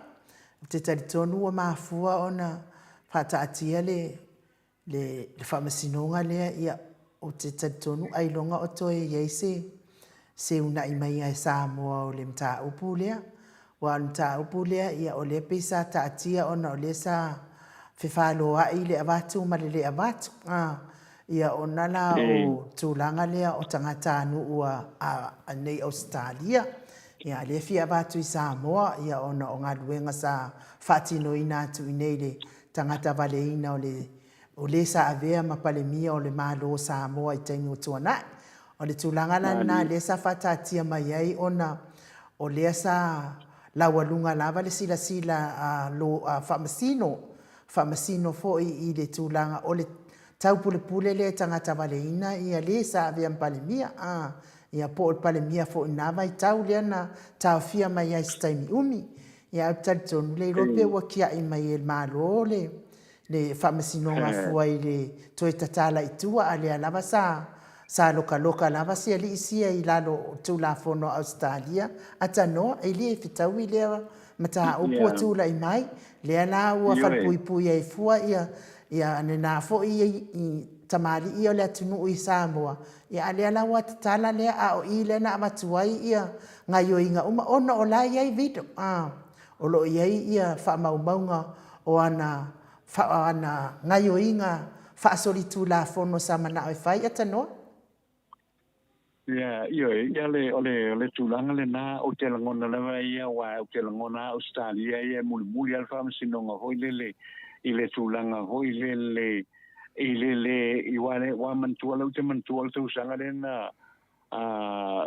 len se mawai atu nei lea sa ngā yo ia tuai le a hoi le mata upuli nei e koe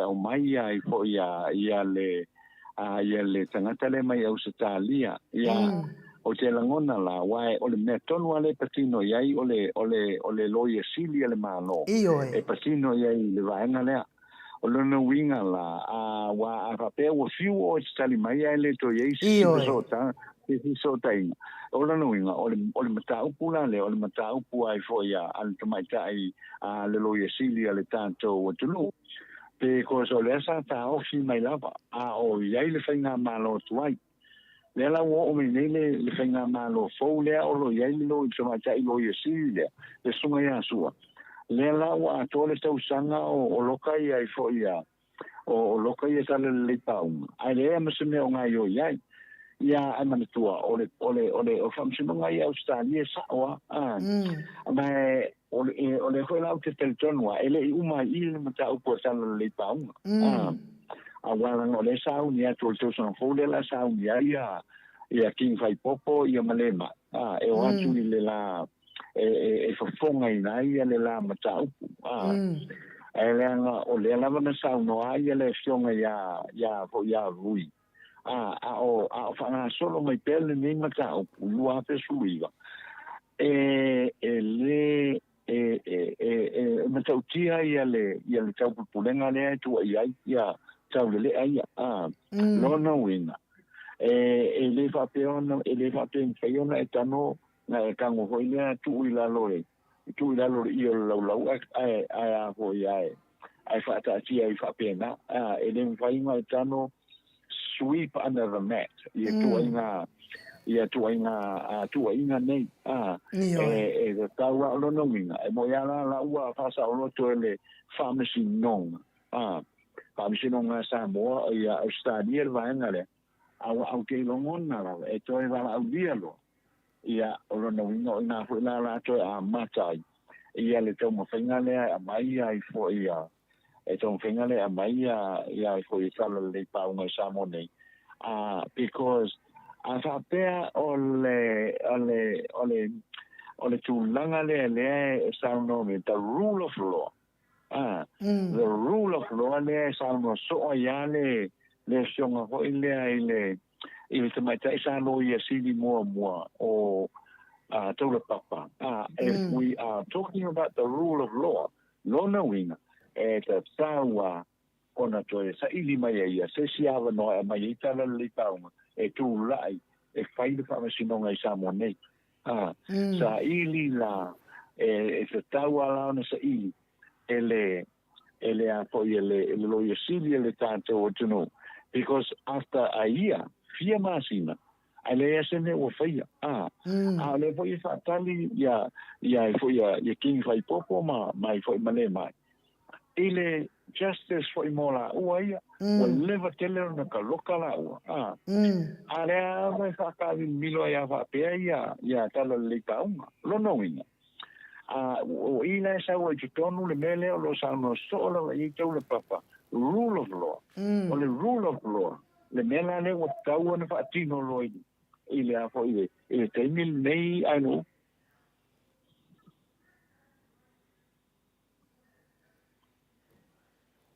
Atanoa? Ia. Wa motu mai lau saunoanga ia ai mana ia lau saunoanga e whaatupu manatu foi o te taritonu ia o nei i tama papae i le ai a se wha se lalo sa kapeta i whai ai, whai sa o a la tau ia fufuanga, ai o te iloa, o mafua ona le ngai oi, ona o le whaatali mai a Samoa e ana le tangi le ana au mai e watu tama whanau lea, le samasikisengi lea Australia se i whailo na whamasinonga nga i Samoa, ia pe fo o tulanga na mafua fo i ona whaatali umi fo i ia le mai ia ma popo. Ia ona o lea e whaatali ia le tangata lea na ia fuafuaina lea mea. Ia ai o te taritonu e le tu mamaina ni mea whaapea. E le ini mea whaapea e ono nanaina lau a fionga le atanoa. A whai fo ua le whai e la tau. Le alalanga nei i le rule of law. Ia wa te tauna sui wa le rule of law au rule of life mea lai e alalanga ai le ia tupua aulo lea na whau e whaaste i fuanga iai.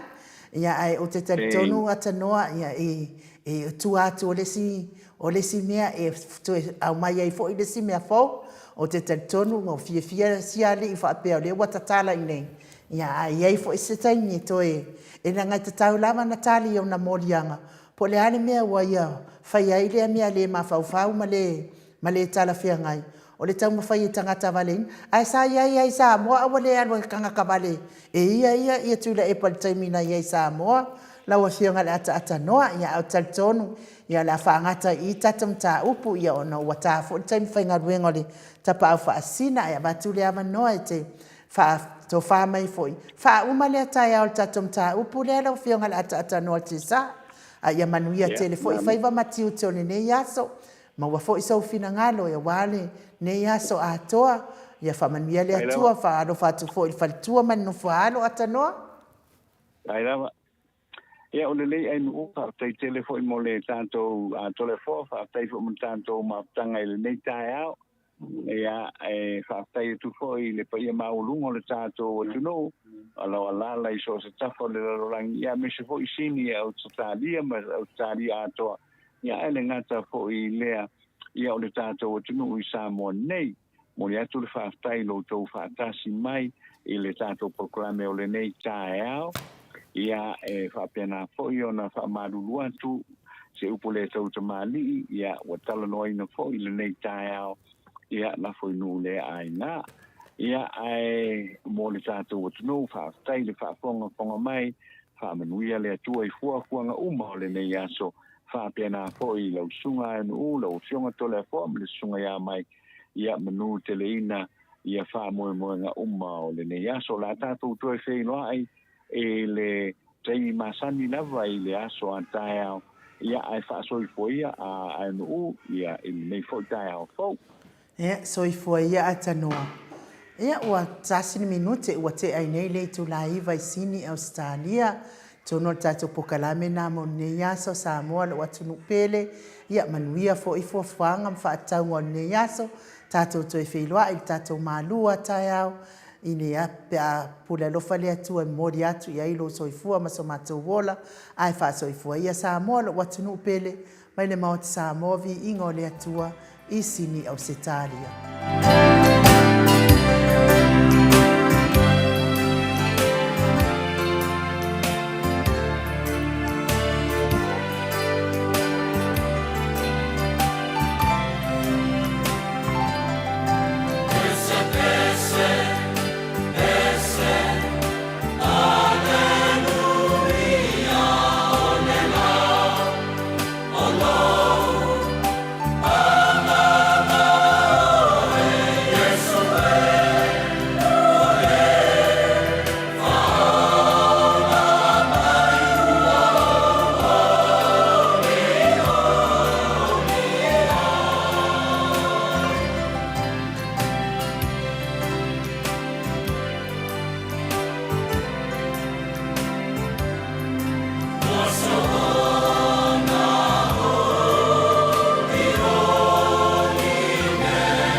Thank you.